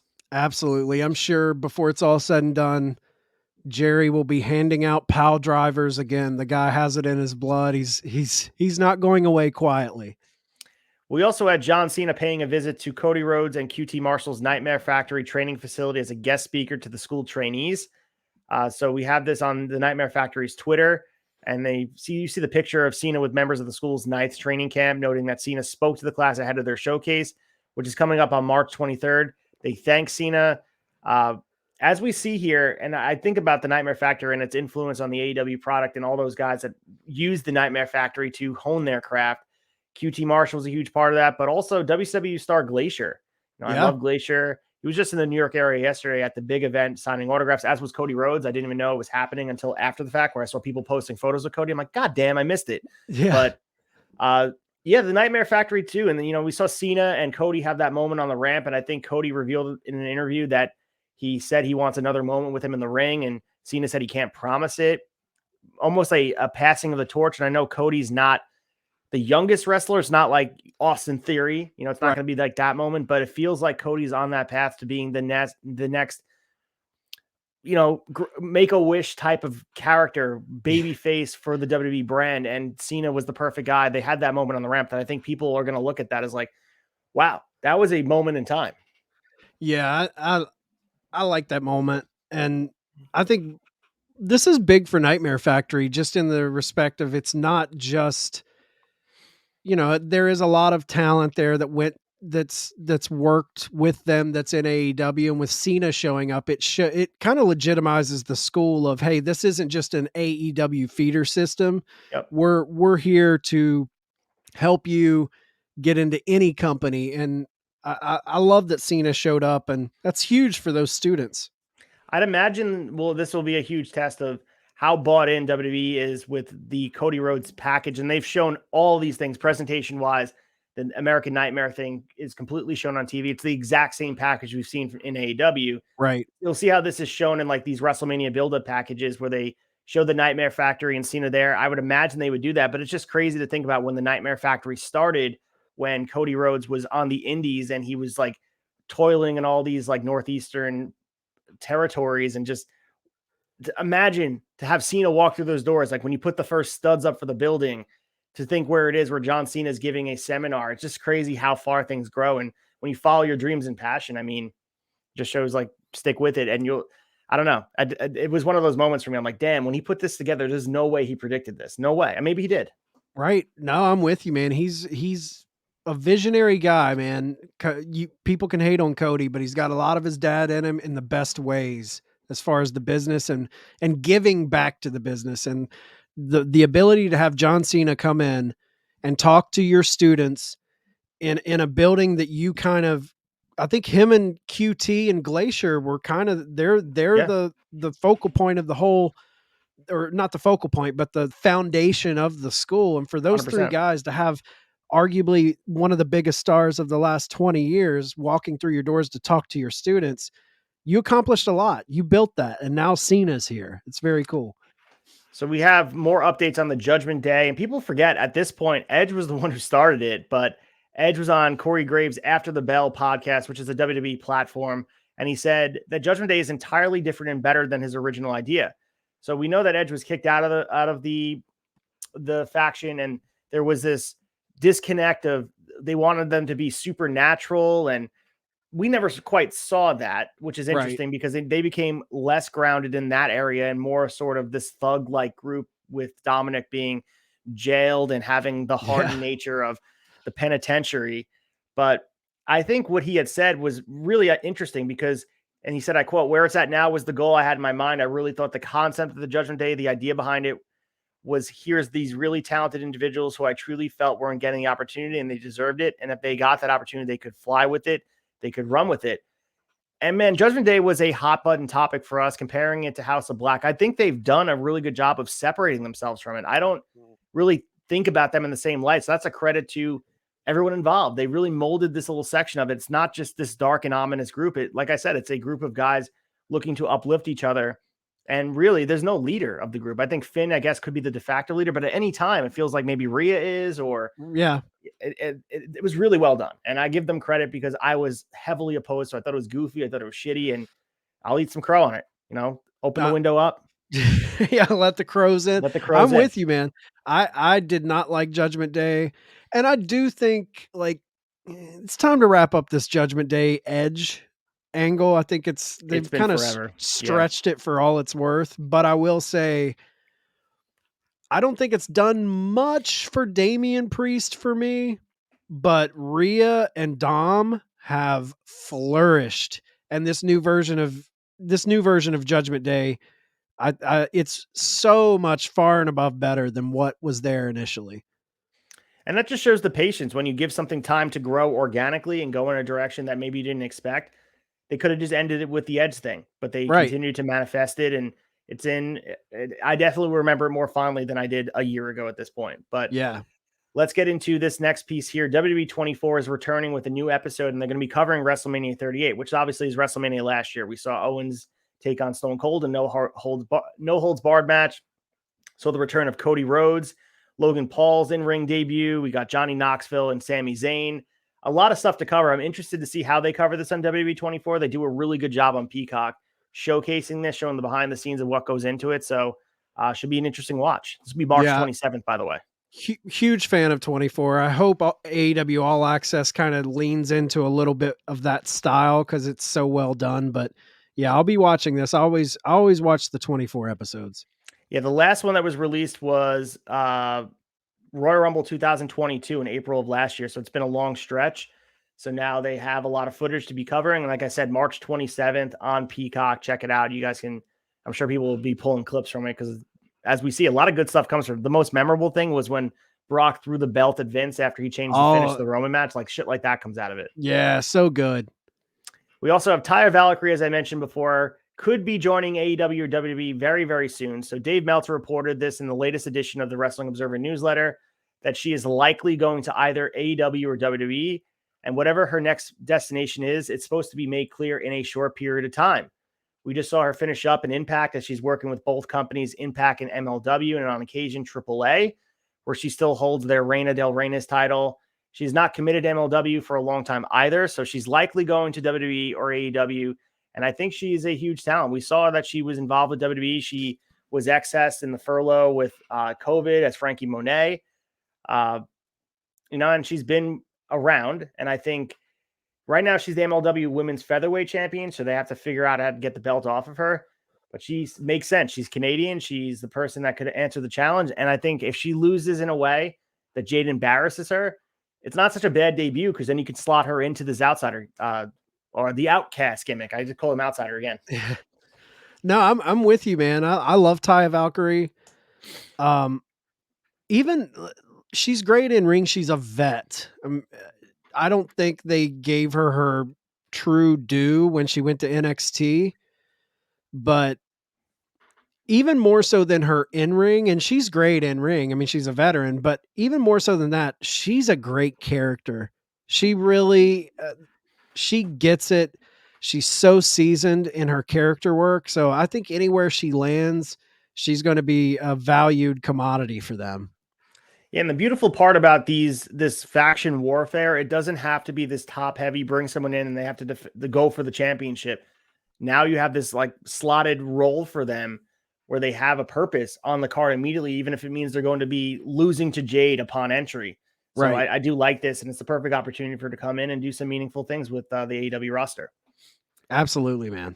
So we also have AEW's working on signing the Elite. So Kenny Omega and the Young Bucks, their contracts are coming up. We don't have the exact dates, but they are 3 founding members of AEW. I'm sure WWE, aside from really wanting them as far as their talent goes, I'm sure it'd be a huge point to make that, like, hey, we stole your 4 founders, because now we have Cody too.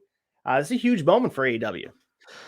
Yeah, this is huge. I just don't.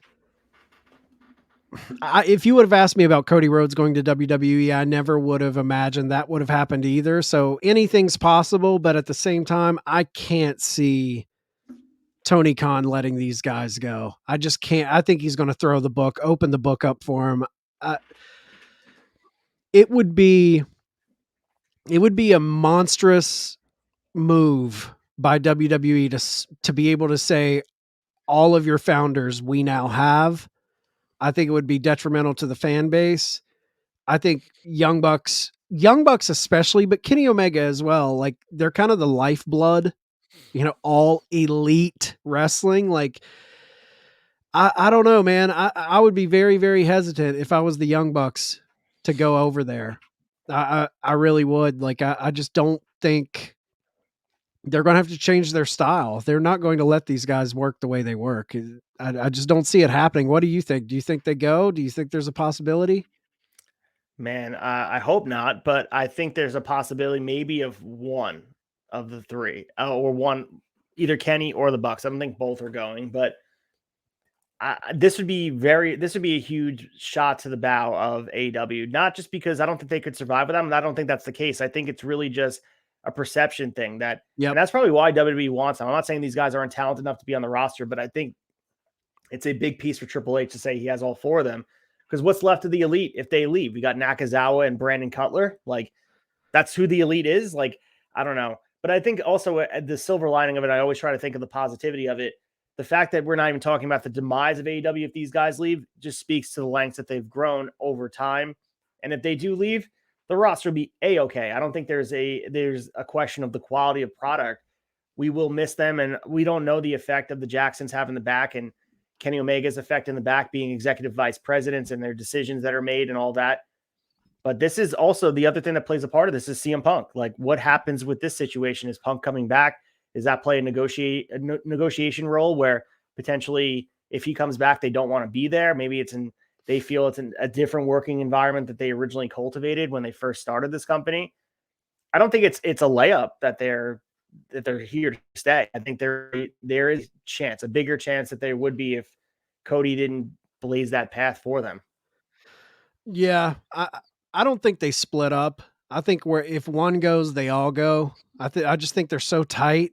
I would be shocked if like Kenny went and the Bucks didn't, or vice versa. I think with the New Japan thing and Kenny being over there and their friends and family being entrenched in the company, because I think Matt Jackson's wife plays a big role behind the scenes, or she did initially. Not to say that would stop them from going, but I don't know, man. I think WWE wants these guys more so for the blow it gives to AEW rather than we're going to sign these guys and push them to the top of the card. I think this is a strategic kind of shot across the bow to hurt AEW rather than help their company. Yeah, we'll see what happens. I completely agree with you. I think it's more of a perception thing for WWE to say, hey, we took all of your guys and you're left with, like I said, Michael Nakazawa and Brandon Cutler flying that Elite, and love those guys. I'm just saying, like, if the Elite is just those guys, man, not a great optic. But yeah, Kofi Kingston is in the news and he's expected to miss 5 weeks. He got injured on SmackDown in the Intercontinental title match with Drew McIntyre. He tried to flip over the top onto the top of several wrestlers. His ankle got a little bit stuck underneath. They're calling it a fluke. We saw him pop up at an interview or one of the streams wearing a boot on the ankle. So out for 5 weeks. That means he's probably out for WrestleMania, which sucks, but he wasn't involved in any meaningful program. So Xavier Wood did replace him in that 5-way for which we saw Sheamus and Drew split the pinfalls. We're potentially going to get a triple threat against Gunther, which, side note, I'm here for. I love that. But yeah, it sucks to see Eddie Kofi Kingston out. Yeah. I'm a big fan of Kofi. I'm a big fan of the New Day. It seems like we're at the tail end of the New Day. Like they had their big special run, and with this injury and Big E's injury that's put him on the shelf, and I mean anything can happen, but it's bittersweet with stuff like this, because when I see things happening like this to Kofi and with Big E, it's like end of an era type of feeling where I'm like, man, we got to experience the New Day, but we're kind of on the tail end of that. It's never going to be the same again. We also have an update on Brock Lesnar's potential return to MMA, and we had Dana White chiming in about this. We know Dana's not shy about chiming in on rumors, and he said, Brock and I have a great relationship, and we always have, but I don't think Brock wants to fight anymore. Brock's made a lot of money. He came into the UFC and won the heavyweight title. He's got nothing left to prove. I don't think he'd want to do it. That's not to say the idea is dead, but it seems like Dana White is just airing his opinion on it. I don't think Lesnar has to prove anything to anyone. Nope. But if the purse is right, I'd imagine that Brock Lesnar will listen, because we've seen that over and over again. He says he's done with WWE, and then they have him right back.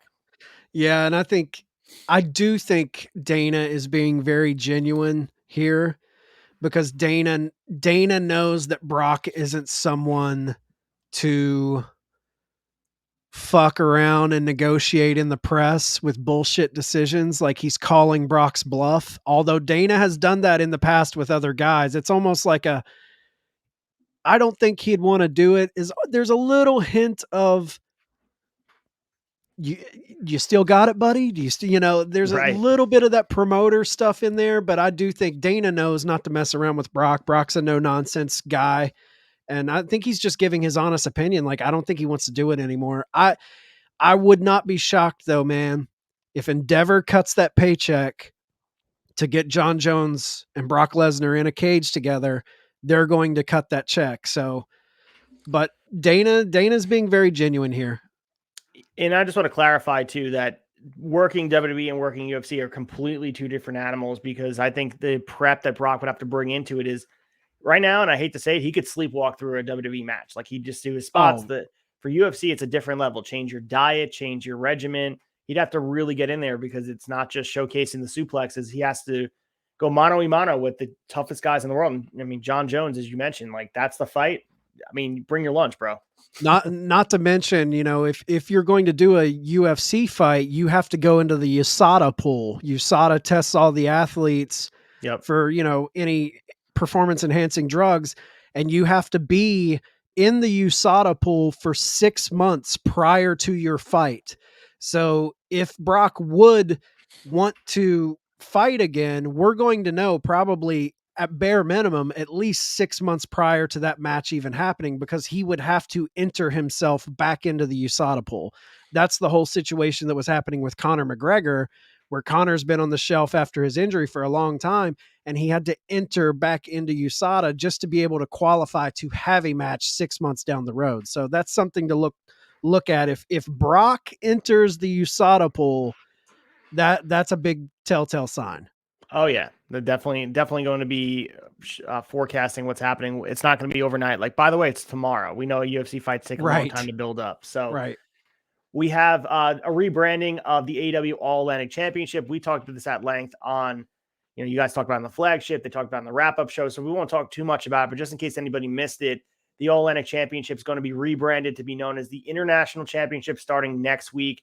This is to hype the announcement of Shazam! Fury of the Gods. I'm not sure exactly what the tie-in with this is, but yeah, the championship name, I'm not opposed to it. I like the way the title's been presented. It kind of sucks that in the middle of Orange's, the best run that the All Atlantic Championship has had, they're changing things and pulling the rug out from them. But I think Orange has been awesome since beating Pac back in October. So I think he's going to continue to run. Hopefully, fingers crossed, that we don't see Jarrett as the international champion. But Tony's obsession with Jeff Jarrett, I think, we may see him as champion. I really think it's going to happen. I think Orange wins that match, but I think this is Tony just being a good partner to Warner Brothers Discovery, trying to promote their movie Shazam: Fury of the Gods, and I think they probably had this change was coming, and this is a way to be like, hey, we can put this change and attach it to something for Warner Brothers to make it seem like we're being good team players. But I didn't hate All Atlantic. I don't hate International. I'm here for both. Whatever works. I like both names for the title. New Japan Pro Wrestling is going to be returning to Long Beach, California in May for Sunday, May 21st for an event called Resurgence. So tickets will be going on sale March 15th. So that's 3 days from now, or 2 days from now when you're watching this. So this is going to be one of those events in California that's been one of their landmark spots in the U.S. They like to do all the marketing and spearheading of, because I think there's a huge clamoring for New Japan Pro Wrestling there. This was I think the first Resurgence was held back in August 2021 in LA. So in California, we saw Tanahashi defeating Lance Archer for the IWGP United States Championship. This is par for the course for New Japan. They're trying to expand into the US, and California is the market that they feel most comfortable in. Yeah, they go there a lot. I think they have a lot of supporters there, obviously with Dave. Dave's in California. He'll be there. Yep.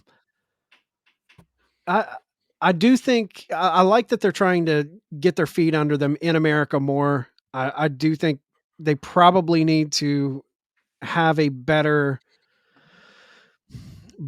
weekly television. I get that they're on Access, but I think there's more. The AEW partnership helps them a lot. Yeah. And I think that's why they'll keep that, is they need to be working with companies like AEW and Impact to get their name out there with those casual fans, Absolutely. And I think if their relationship ends, especially in the US for New Japan, they will suffer, because I think they're still trying to recover from the pandemic. They were the ones most negatively affected from not having fans, and they're trying to get some momentum, because some of that product that they were putting out for a bit was rough. So they're putting out. They got hit hard, matches. man. They got hit hard, because you got to think, like, when AEW happened, they lost a lot of people. The Bucks, Omega. Before that, they lost AJ and the Good Brothers, and so they've been kind of trying to get their feet under them for several years. It's like every time they get a little steam, something would happen. Then the pandemic hits, knocks them back. So this AEW partnership and being able to utilize talent back and forth, I think is getting them a little steam back under them, back to like 2018 when Omega was reigning and all of that. So I think it's good for them. Speaking of partnerships, we have the very, very profitable partnership between WWE and Fox. Fox had come out and said they are ready to work on a new media rights deal, and they're ready to do so when WWS, but they have not done so. Spoke very highly of WWE about potentially renewing their television deal.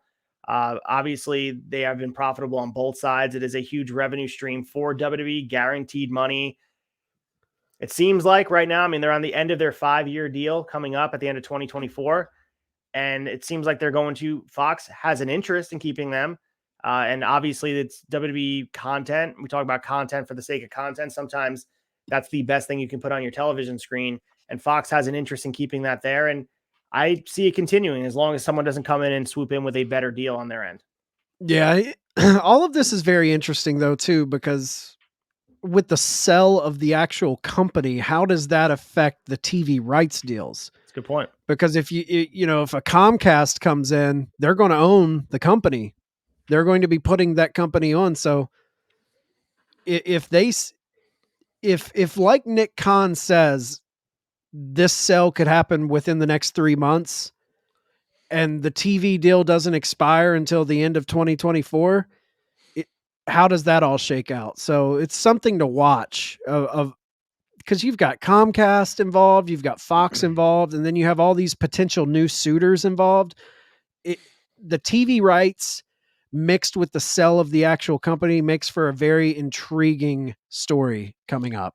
It also could be a prediction about what happens if they do sign a new deal prior to it being up. Does that mean that they're not doing business with Comcast anymore? Are they just taken out? Because as you mentioned, I can't imagine a television entity would be okay with not having the rights to who they own. Like, Right. So if that happens, I think the writing's on the wall that we're going to get a suitor that doesn't have a television attached to it. So Right. we will see. But we also have MLW filing an amended WWE lawsuit at risk of, and I quote, being irreparably destroyed. So this is all about the predatory conduct that WWE is exhibiting towards MLW from their perspective of trying to stop the Reels thing on Peacock. And this issue right now has been long stretch. We mentioned the War Games rights from back in the day, and I think that's probably the initial conflict. But it feels like Court Bauer is just really, he's trying his best to fight an insurmountable fight. And I think if you go against the juggernaut that is WWE, yeah, it's a fight that is worth having spiritually and just within your integrity. But is it worth destroying your company by doing battle with them for a promotion that can leave you tied up in court with fees for an inevitable amount of time? So I think, I don't know. I just see this as like, I respect that they want to go after him, but it's like, all right, let's just move on and go in a place where you can put out the best product possible. And I understand they can't unless WWE lets off of them, but they're only making things worse. They're tying themselves more in a knot than they have to be. I just think it's for me, it's one of those situations. If you're you got to stand for something, or you'll fall for anything type of situation where I get it's an insurmountable task to take on someone as big and with as deep of pockets as WWE has. But man, it is so hard for a pro wrestling company to get a TV deal. And Reels, the deal they had with Reels is a top 25 channel. Like if you look at the TV rankings, I was unaware of that. Court Bauer was recently on Jericho's podcast last week, and he was talking about how when you fight and fight and fight to get a deal, and then the deal comes and you're screwed out of it and you have to start from ground zero, like TV channels aren't just purchasing wrestling content. And when you finally get to that point, and the company you've had issues with comes in and Peacock buys Reels or gets the deal with Reels and it's pushing you out again.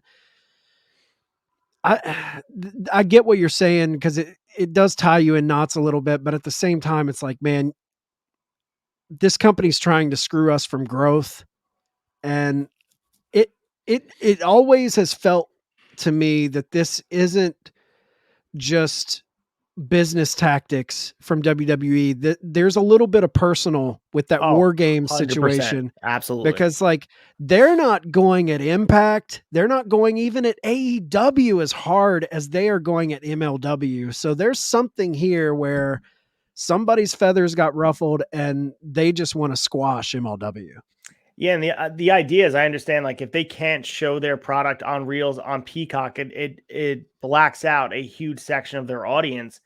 But the irony of them making the argument that they'll be irreparably destroyed from that decision, it's like also financially, how long can you play ball in the court with these guys? And maybe they can go, maybe they'll win this. But we saw February 13th, it was dismissed by the court, so a lot of the documentation is in favor of big business, and who knows if there's pockets being padded and people that are known. Obviously, that's all you're working against it. MLW is almost being a martyr for future wrestling companies by like, you know what? If we're going to go down, we're going to go down in a blaze of glory, taking WWE pieces of them with us. But I just hope for their sake that they keep their eye on the prize, and that's putting on a quality wrestling product over the course of time, whether it's on Reels or something different. They just need to continue to focus on the wrestling product and being a fourth option, third option fans. And maybe that's not their identity right now. It feels like their identity is built in this feud with WWE. Dude, the funny thing is though, they are making some very interesting moves on their weekly programming. Like I'm more compelled by MLW programming right now than I have been in a long, long time. And I get what you're saying. Ace, but like there is an element of maybe your talent rallies behind your boss and you get a higher performance because it's like, hey man, he believes in us. He believes in us so much he's going after the big dogs.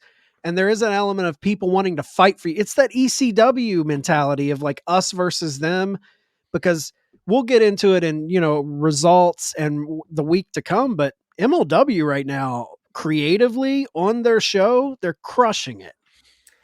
So we also have Bad Bunny, who's become, obviously he had a good performance in WWE celebrity realm. Logan Paul obviously topped him, but he was very popular in the WWE universe, and he's very popular in the world. It's one of the highest grossing revenues for a musician all across the country, whether you listen to the music or not. He calls Puerto Rico home. So Puerto Rico will be the host for WWE Backlash.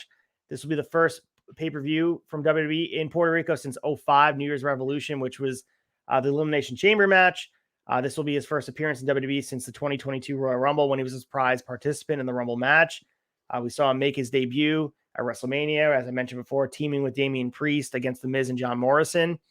He's a huge wrestling fan. So that speaks to, we talked about for 1998, just rebranding what the scope is of like convincing guys to come to rehabilitate their image. Bad Bunny, who already is, very, very popular. He's using his celebrity to get the opportunity, not the other way around. Yeah, I not full disclosure, not a fan of his music. Not that I don't like it. I just didn't know who the kid was. I'm I'm like 39. It's not in my wheelhouse, but he's a great ambassador for pro wrestling, and anyone who is a fan of pro wrestling, has some celebrity status and comes in to help the business. I'm a fan of that. And the fact that he can take WWE back to Puerto Rico after 18, 19 years away, that's awesome. And this will be 3 straight pay-per-views internationally. We got Money in the Bank in London. We got King and Queen of the Ring in Saudi, and then Puerto Rico's Backlash. So 3 straight pay-per-views going to be internationally. So that speaks to a little bit what the WWE product has been as of late. And we saw obviously the Cardiff show, obviously all the Saudi shows. So a little bit more of the international flair for WWE, whether people like it or not. Right. All right, we have Dax Harwood in the news again, and we saw them return for AEW, rocking those beautiful extra cooler design shirts. And they were returning at Revolution, and they attacked the Guns, reigniting their feud with the tag team champions. But he commented on his podcast about whether this changes the status with FTR and AEW. Yeah, we have that clip. Zero has changed. Okay, I'll give you. All right. So we talk about the magic of wrestling and stuff, and zero has changed. Let's put it that way. We got a call from Tony, and this was maybe 5 days before the pay-per-view. Maybe it could have been 4 days before the pay-per-view. And I don't know. And I'm just guessing that he either heard a clip, listened to the podcast, or read one of the headlines where I said, we were ready to come back. Our bodies were healed. We were just waiting for the call, and we wanted to do what was right by business because we are contracted through April. Our choice right now is strictly on happiness. That's all. So the pros of staying in AEW is a great schedule where I can come home and be with my family. The pros of WWE is they are the number one, at least, and for the foreseeable future too, they are the number one money-making professional wrestling company in the world. And they monetarily, they could offer us a great deal too. But I don't think in WWE, I don't feel like we will be able to have a kind of schedule that we would like to do. Another pro for AEW is that, well, unless Tony changes his mind come April, we will be able to do independent bookings. Great relationship with New Japan where we can go. New Japan's a huge dream for me and Cash. Interesting. Yeah. If you had to lay a bet down right now, Ace, where do they go? Man, it just really depends on the Punk situation. Like I said with the Bucks, I think if Punk doesn't come back, I think he's going to. I think they're going to WWE. I think there's still the clamoring for the WrestleMania moment. I know he didn't say it there, but I think there's a piece for them where creatively, I think if Tony is not having Punk come back and they can't do business, I think there'll be a lack of a desire for them to continue there, especially in that landscape that they won't be able to put differences aside. Because if it's not the Punk situation, it's going to be the Bucks situation with them. There's been situations where Dax has his platform with the podcast to explain why he feels stifled, and he deserves to be able to do that. And if it wasn't for the podcast, we wouldn't really know his feelings until after the fact.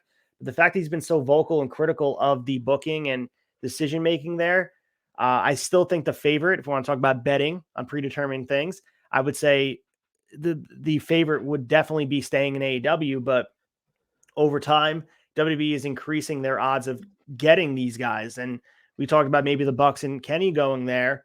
That also plays a part as well, because I think that's sort of what Dax and Cash want to kind of get away from that. And I know that the Elite wouldn't have the same power they have here. I'm not saying they use it in a bad way, but maybe in their perception they do, especially if, again, Punk doesn't come back and Dax, who is very close with Punk and so is Cash, they would show the inability to be able to tell a meaningful story. And that doesn't play well with FTR. I think he said a lot there, but he keeps hitting on, obviously money plays a part, but it's not the main part for us. It's where are we going to be happy? And I think that freedom aspect, because they had even floated the idea, maybe we don't sign with any company. Maybe we just take a year off and go do independence. I think the freedom plays a big part, but having said all that, I'm going to go ahead and say it now. I think FTR are holding those titles. I think they're taking the titles off of the guns. I think you can wrap it up. The fact that in their promo, they said, we're doing this for us, we're doing this for y'all, and we're doing this for the Briscoes. The fact that he mentioned that, I don't think they keep them from getting those titles again. I think FTR, I think the Bucks, I think Omega, and I think CM Punk, they're all getting locked in. I really think we are moving towards a storyline with all of those guys. I think it's going to be our big Double or Nothing or All Out push. And I think all of those guys know how big of a deal that is. And I think Dax, consummate professional, I think he's selling us a little bit here. I think he's working us a little bit with this whole riding the fence, because he doesn't want us to know, man. I don't know. I just don't buy it. I think FTR, Punk, and the Elite, it's coming. I feel it in my bones. I'd be shocked if anyone leaves. Yeah, I really hope you're right. I hope that's the case and we can put differences aside. We've said it over and over again. I think that's where the money is, that program. Even if it's not the program, having all these guys in the promotion doing their own stories. Stories can be told, obviously, with MJF and Punk, but there's many stories that weren't told before all this went down. The one thing I have in my mind that really sticks out there is how disrespected FTR was at the final end of their run. They felt like they were neglected and they were put on ice. Like for me, if that was me as Cash and Dax, I would be very upset about how creatively stifled we were while we were at the hottest peak of our career.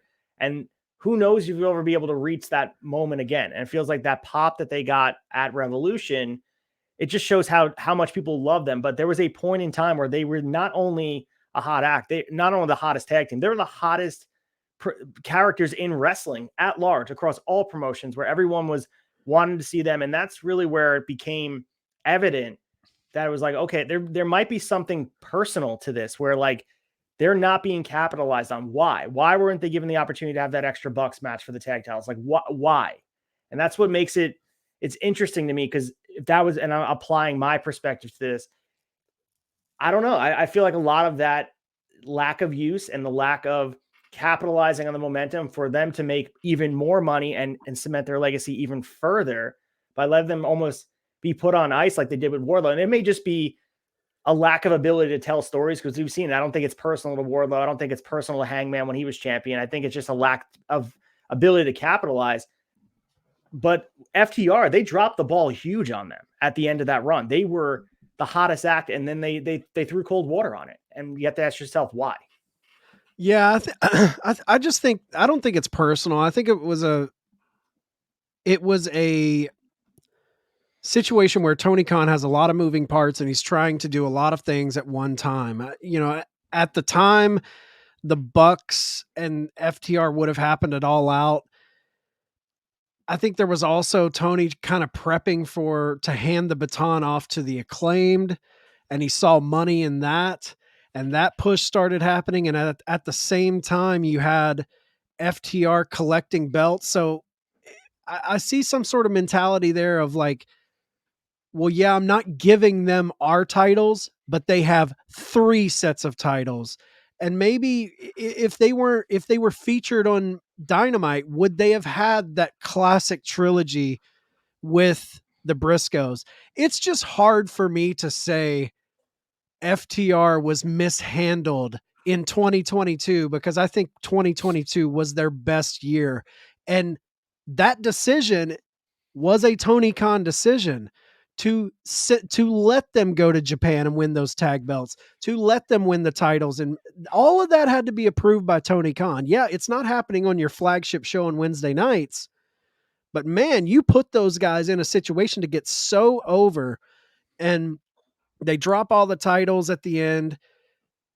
We all want them to get that second reign with the AEW tag titles. But I'll be honest, man, if they do make the decision to go to WWE, I think it's 2 different fan bases. There's a lot more casual people in WWE.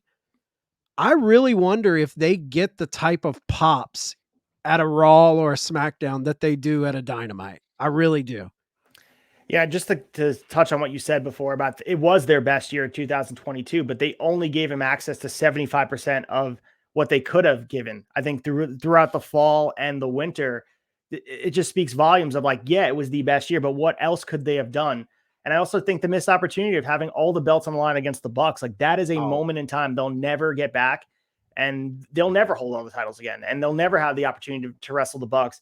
And to me, it just, and like you said, I hope it's not personal. I just think it's probably the inability to prioritize things, and sometimes things fall off. But yeah, I that bothers me as an FTR fan that we did not get that, especially when they were white hot, because those are moments in time you don't get back. Oh, dude, I'm with you. Like, if you listen to the flagship back in the build up to All Out, that's what we were saying was going to happen. Like, we were like Bucks versus FTR, all the titles on the line. And that was with us knowing nothing. And then to hear Dax talk about that moment where that was on the table at one point and it kind of got pushed to the side. It hurts as a FTR. I mean, FTR is my favorite tag team. So we all wanted to see that big coronation, but before we get to the results, I just want to also touch on the thing you said about lack of pops in WWE. There is going to be a huge, there's a divide between getting the OC treatment and getting Cody Rhodes treatment. So are they going to be just tossed into the tag team roster and not be presented prominently? And maybe that'll be part of the negotiation tactics, but talking with WWE is different than talking with AEW. I think there's a lot of money on the line for doing the Usos match, but what else after that? Is there more meaningful stories to tell? Can they help build the Street Profits further? Can they help Alpha Academy get up to a different level? Like, is that interesting to people? Or do you continue to tell stories in AEW? And for them, I think you mentioned the creativity, doing the independent bookings, potentially going to AAA again and going to New Japan. That's stuff that would not be on the table. And also the schedule. There's house shows and WWE that maybe FTR in the pecking order of WWE wouldn't have the opportunity to have the Roman Reigns schedule. Maybe they deserve it, but I don't think WWE looks at them that way. That's just how I perceive it, because there is a different fandom of AEW and New Japan that's been really cemented over time of 2 different fans and how they treat people. Cody Rhodes is the exception of the case, but I think there's a huge section of fans that react certain ways to certain wrestlers in AEW, New Japan, GCW, those types of fans. In WWE, they are casuals. They are people that react when they're told to react. Yeah, and look, when they come out, when FTR debuts in WWE again, if that happens, there's going to be a monster pop. There'll be a lot of people that's happy to see them back. It's that return debut pop type of situation. But after that, what? Right. Every exactly. time they come out on Dynamite, or they get monstrous pops, like every single time. Is that going to last in WWE? They've just never been an act that I see the WWE style of storytelling and booking getting behind them. They don't have that thing that WWE looks for, in my opinion. But with an AEW fan, it's right up our alley. They are exactly what we want. And just completely off topic, I think AEW needs them.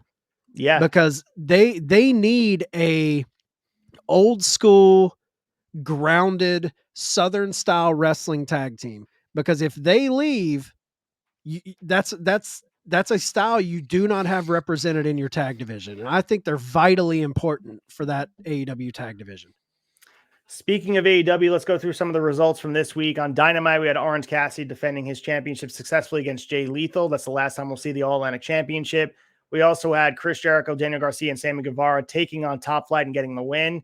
Moxley and Claudio defeated Alex Reynolds and John Silver. They turned completely heel, and Powerhouse Hobbs won the TNT Championship over Wardlow with the help of QT Marshall in a Falls Count Anywhere match. So, interesting Dynamite.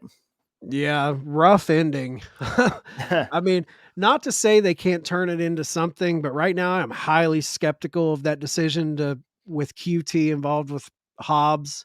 I loved Mox and Claudio and Wheeler Yuta turning full heel. And I mean, come on, the JAS Elite House of Black angle that rose out of that match with Top Flight, incredible. It's everything I want right now. And on Rampage, we had Sammy Guevara taking on Action Andretti and getting the win. The Acclaim defeated Jack Cartwheel and Starboy Charlie. So the guy with the sign in the front row in California signed Starboy Charlie. First steps in place. We didn't get a graphic for Starboy, but yeah, was a huge fan of seeing him here. Very cool. Jericho commented on his overalls. Like, what's he wearing? So good. Takeshita took on Preston Vance and won. And then the main event, Rio defeated Nyla Rose with Marina Shafir in her corner. So decent episode of Rampage, furthering stories. Like you said earlier, Rampage is becoming more and more important. Yeah. In WWE, we had on Raw Monday, Kevin Owens defeated Solo Sikoa via DQ. Bianca Belair defeated Carmella. Almost defeated Ziggler. Gargano defeated Finn Balor. Cena and Theory had their promo, which was a memorable one. And of course, at the end of the show, Jay turned on Sammy. Some people are saying maybe Jay was whispering in his ear saying, I'm going to break down the bloodline from within, or maybe this is just building towards the tag team titles, and who knows, but it seems like this is going to be the main event of one of the nights of WrestleMania, the tag titles. Yeah. The only way this Jay thing works for me is if the plan is for him to break it within. If this was just a straight, I'm back with the bloodline, it's boring. It's flip-flopping back and forth too much for me. And that Cena burial of Austin Theory, wow. Wow, that's a risky move right there, man. You might bury that kid. On SmackDown, we had the qualifying match for the IC title. Drew and Sheamus both got a double pin, taking on, obviously, it was a six-man scramble, Karrion Kross, LA Knight, and Xavier Woods. It seems like they're going to try to figure out a way to get a triple threat. I don't know why they're doing Drew and Sheamus again on SmackDown. Just accept the finish and do a triple threat.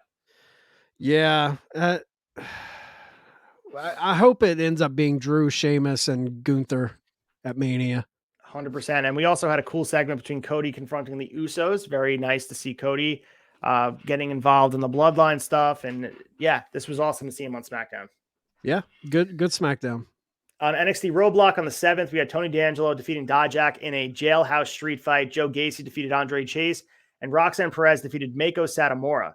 They did the 1995 Owen Hart, Shawn Michaels collapse angle with Roxanne, where people were like, is it a shooter or work? And Mako Satomura, by the way, if I'm not mistaken, she was in the 1996 WCW Women's Championship tournament. So correct me if I'm wrong. I think this is the exact same woman that she's giving back to the future of wrestling. So yeah, fascinating. I think you're right, dude. Wow, what a career. Yeah. We all on Impact, Kushida defeated John Gresham, and then the Impact Knockouts champion defending her title, Mickie James, against Giselle Shaw successfully. Giselle had Jai Vidal and Savannah Evans in their corner. On NWA Power, Trevor Murdoch defeated Beast Mode via DQ. Hair versus mask match, Sal the Pal versus Gags the Gimp ends in a double countout. And we also have Ashley Diamoy and Kenzie Page talking about their NWA Women's Television Championship Tournament match. That will air next week. And a non-title match, Camille defeated Ruthie J. Kind of a rough episode of NWA Power. Yeah, no, the Ashley wasn't she just signed by AEW?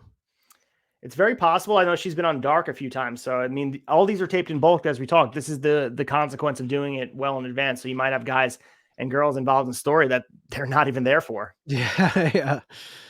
On ROH, as we cover on Honor Society Thursdays at 10 p.m., the World TV title was defended Samoa Joe against Tony Deppen. Dalton Castle and the boys defeated Marcus Cross, Coney Chun, and Guillermo Rosas. Wheeler Yuta defeated Timothy Thatcher to retain his Pure Championship. Aussie Open, Mark Davis and Kyle Fletcher had a banger against Rhett Titus and Tracy Williams in a very, very memorable win. And the Women's Championship, Athena defeated Willow Nightingale. And not the best match, but a nice effort from the both of them. Yeah, that Aussie Open match was, which Rhett Titus, man, he's ROH to his core. So it was a good match. Yeah, and we'll get into ROH building up the feud, but it looks like we're going to get Wheeler Yuta versus Shibata at Supercard of Honor. So that'll be a good one. Fingers crossed. For the New Japan Cup, we had the first round happen. So a whole bunch of matchups, most notably Kyle Fletcher defeated Yoshi. Adam Hanari defeated Shingo Takagi. A lot of stuff on this card. You guys can check it out. It's worth checking out. A little bit muddied because they're doing some first round new cup matchups and also some tag matches as well. So we also had Zack Sabre Jr. in action, teaming with Vegeta in a losing effort against Takahashi and Sho. The new coronation of David Finlay is underway. He teamed with Kenta, Chase Owens, and El Phantasmo against Taguchi, Ren Narita, El Desperado, and Minoru Suzuki.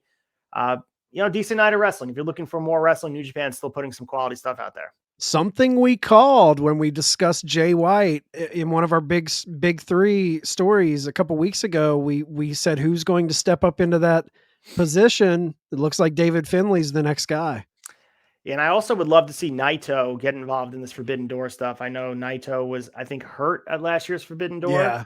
Yeah. So I would like to see him get involved in a meaningful program, potentially, maybe even ROH. I don't know, but I think Naito has a lot to give for the casual audience in AEW. Right. On MLW Underground on the 13th from Philadelphia, Jacob Fatu defeated Leo Rush. The Billington Bulldogs, which is the team of Mark and Thomas, defeated the Bombay Fight Club, which is Myron Reed and Mr. Thomas. Alex Hammerstone defended.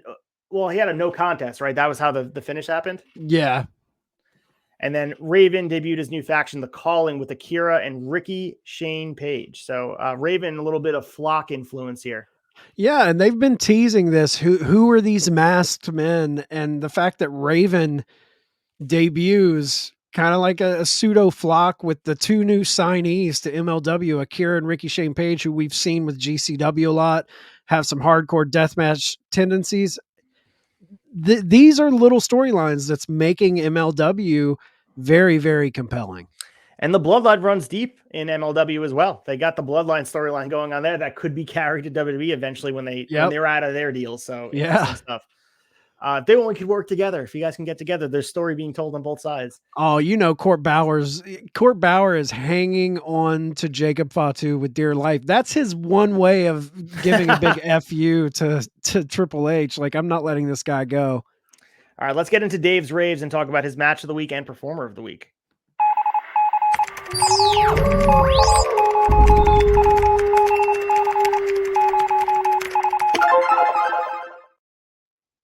All right, we got Dave's raves here. Obviously, his match of the week was MJF versus Bryan Danielson in the Iron Man match, March 5th from San Francisco.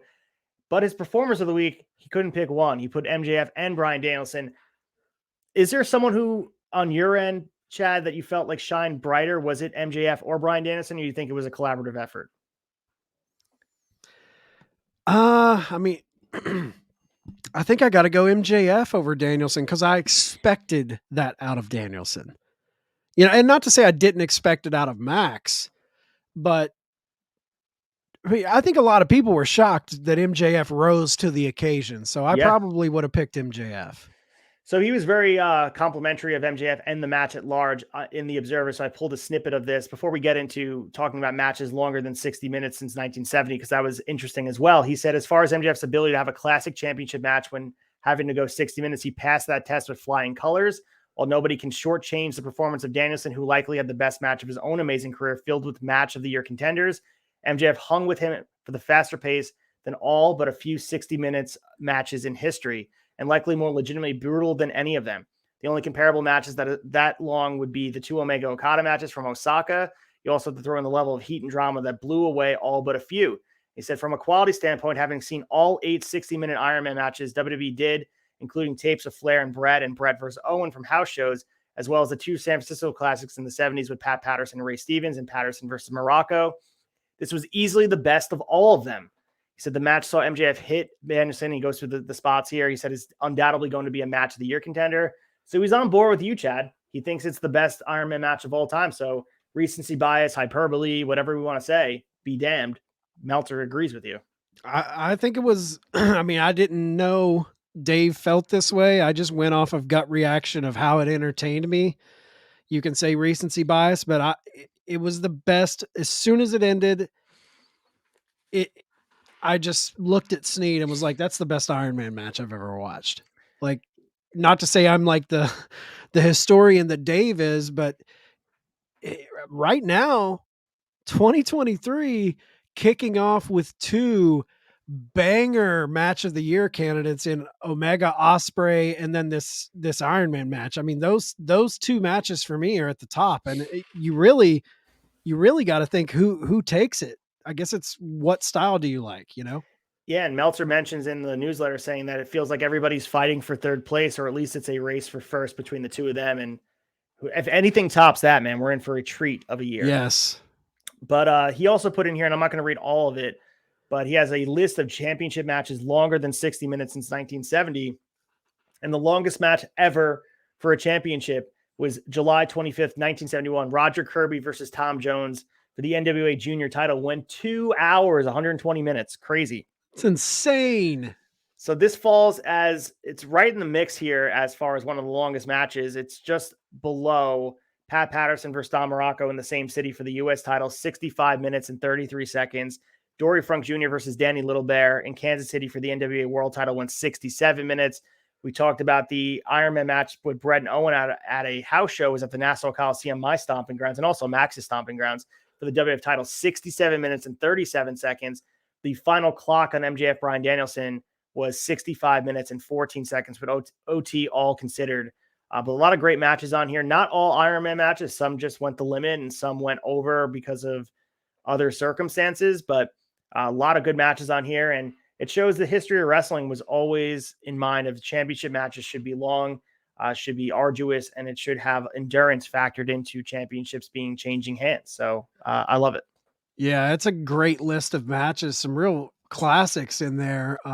If you guys can seek out the full list, do it. Yeah, so good stuff here, and we will continue to see where this falls as far as matches of the year. And if it's up there, I mean, I'd be shocked if it's not 1 or 2. But like I said, we have, April through December left, so who knows what's going to top it. What a strong start to 2023. All right, let's get into the week ahead and talk about the matches that will not top this match. Yeah.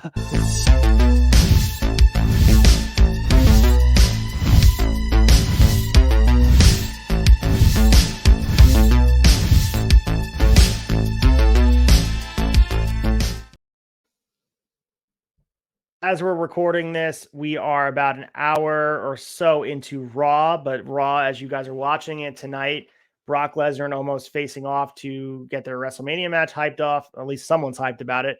Edge and Finn Balor go face-to-face. We get Bianca Belair versus Chelsea Green in a non-title match. Elias versus Bronson Reed. The OC taking on the Maximum Male Models. And Johnny Gargano and Dexter Lumis teaming up against the Judgment Day. On the road to WrestleMania, this card seems a little weak, Chad. Yeah, I don't know, man. I think this Mania has been outside of the Bloodline. Not too hyped for this Mania. Got to be honest. On SmackDown on Friday, Sheamus and Drew will face off to determine who faces Gunther at Mania. I'm expecting a double count out or a double DQ or something to initiate a triple threat. Yeah, I think you're spot on with that. So we have some WrestleMania stuff and Stand and Deliver. We'll go over that as it gets closer, but we have the cards in here. And as you mentioned, obviously headlined by Roman Reigns and Cody Rhodes, but we'll get into those cards as it approaches sooner, but we have a breakdown of them.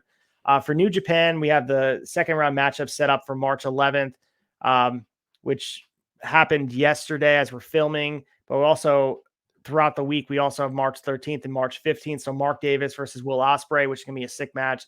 Aussie Open members against each other. David Finlay versus Great O'Connor on the 15th, and Shota Umino versus Zack Sabre Jr. As we're filming this right now, Evil versus Jeff Cobb. So we'll post an updated bracket soon for this New Japan Cup. And I think as we get closer to the final rounds, we'll have a little bit more meat on the bone to discuss, but they've been mixing them into different events. As I mentioned, it's not a one-night tournament. It's over the course of like 6 or 7 weeks. Yeah, a little harder to track, but some phenomenal matches. Like that Jeff Cobb evil match has my attention, and Mark Davis and Will Ospreay, obviously. On Dynamite this week, the Trios Championship will be on the line. House of Black versus Jericho Appreciation Society versus the Elite in a dream match scenario. I think this probably could have waited until Double or Nothing. To your point about maybe FTR and all that, maybe they have another Trios match that will get people talking. But to give this away 1 week in a build, man, it just shows AEW is just like flexing their guns a little bit, saying we have something you guys don't. The fact that they can pull matches out like this week to week, and I know everyone's like, oh, they have too many big matches and they all bleed together. They don't bleed together for me. Like they make Wednesday nights destination viewing, and to be able to go to Winnipeg, the hometown of Kenny Omega and Chris Jericho and Don Callis, and be in a match with House of Black. How long have we called for being able to use House of Black? So good. And now they're in a program with the Elite and the JAS. This is a dream match for me. Also on the card, we have MJF's Bar Mitzvah. We have the International Championship, Orange Cassidy and Jeff Jarrett. We have Hangman, Stu Grayson, Evil Uno taking on Moxley, Claudio, and Wheeler Yuta. Jade Cargill defending in a mystery challenge, maybe against Taya Valkyrie. We get QTV with QT Marshall and Powerhouse Hobbs getting more clarification on what happened on Wednesday night. And the Outcasts are going to speak a little bit further. So Dynamite, that's stacked, man. The things I love about Dynamite is that we get a lot of things to look forward to. It's not just this mystery. Let's tune in and check it out. It's cemented things. Yeah, very cool to see Stu Grayson back. You know, he left AEW, didn't sign a contract, but he's teaming up. He's back with his partner, Evil Uno, teaming up with Hangman. That's cool. Ring of Honor on Thursday, we get the Pure Championship on the line. Wheeler Yuta defending against Clark Connors. I feel like this is the final step before we get to his mentor, which is Shibata, which I'm looking forward to. And then we have some tag teams in action, Chris Daniels and Matt Sydal and Rush and Delise to go. I'm probably thinking they're probably setting up to be in that Reach for the Sky ladder match, trying to establish some tag teams that with some wins underneath them. That Pure Championship, man, I'm digging the rules of that match. I'm such a fan of the Pure rules. And I'm high on Clark Connors. I think that'll be a good match. Hell yeah. And you guys can tune in to Honor Society on Thursday, 10 p.m. Myself and Mullet.mania, Colton talking about all the ROH happenings. For Rampage on the 17th, which is St. Paddy's Day, Rampage is going to be beginning at a weird time Eastern because of the March Madness tournament. So this is going to be an issue for them going forward. 11:30 p.m. Eastern due to the coverage of the NCAA March Madness basketball tournament. No matches announced, but just be prepared, guys. There's going to be a lot of freaking out about the ratings, but much to do about nothing. But yeah, this is something that's going to happen because sports take precedent over wrestling most times. So here it is.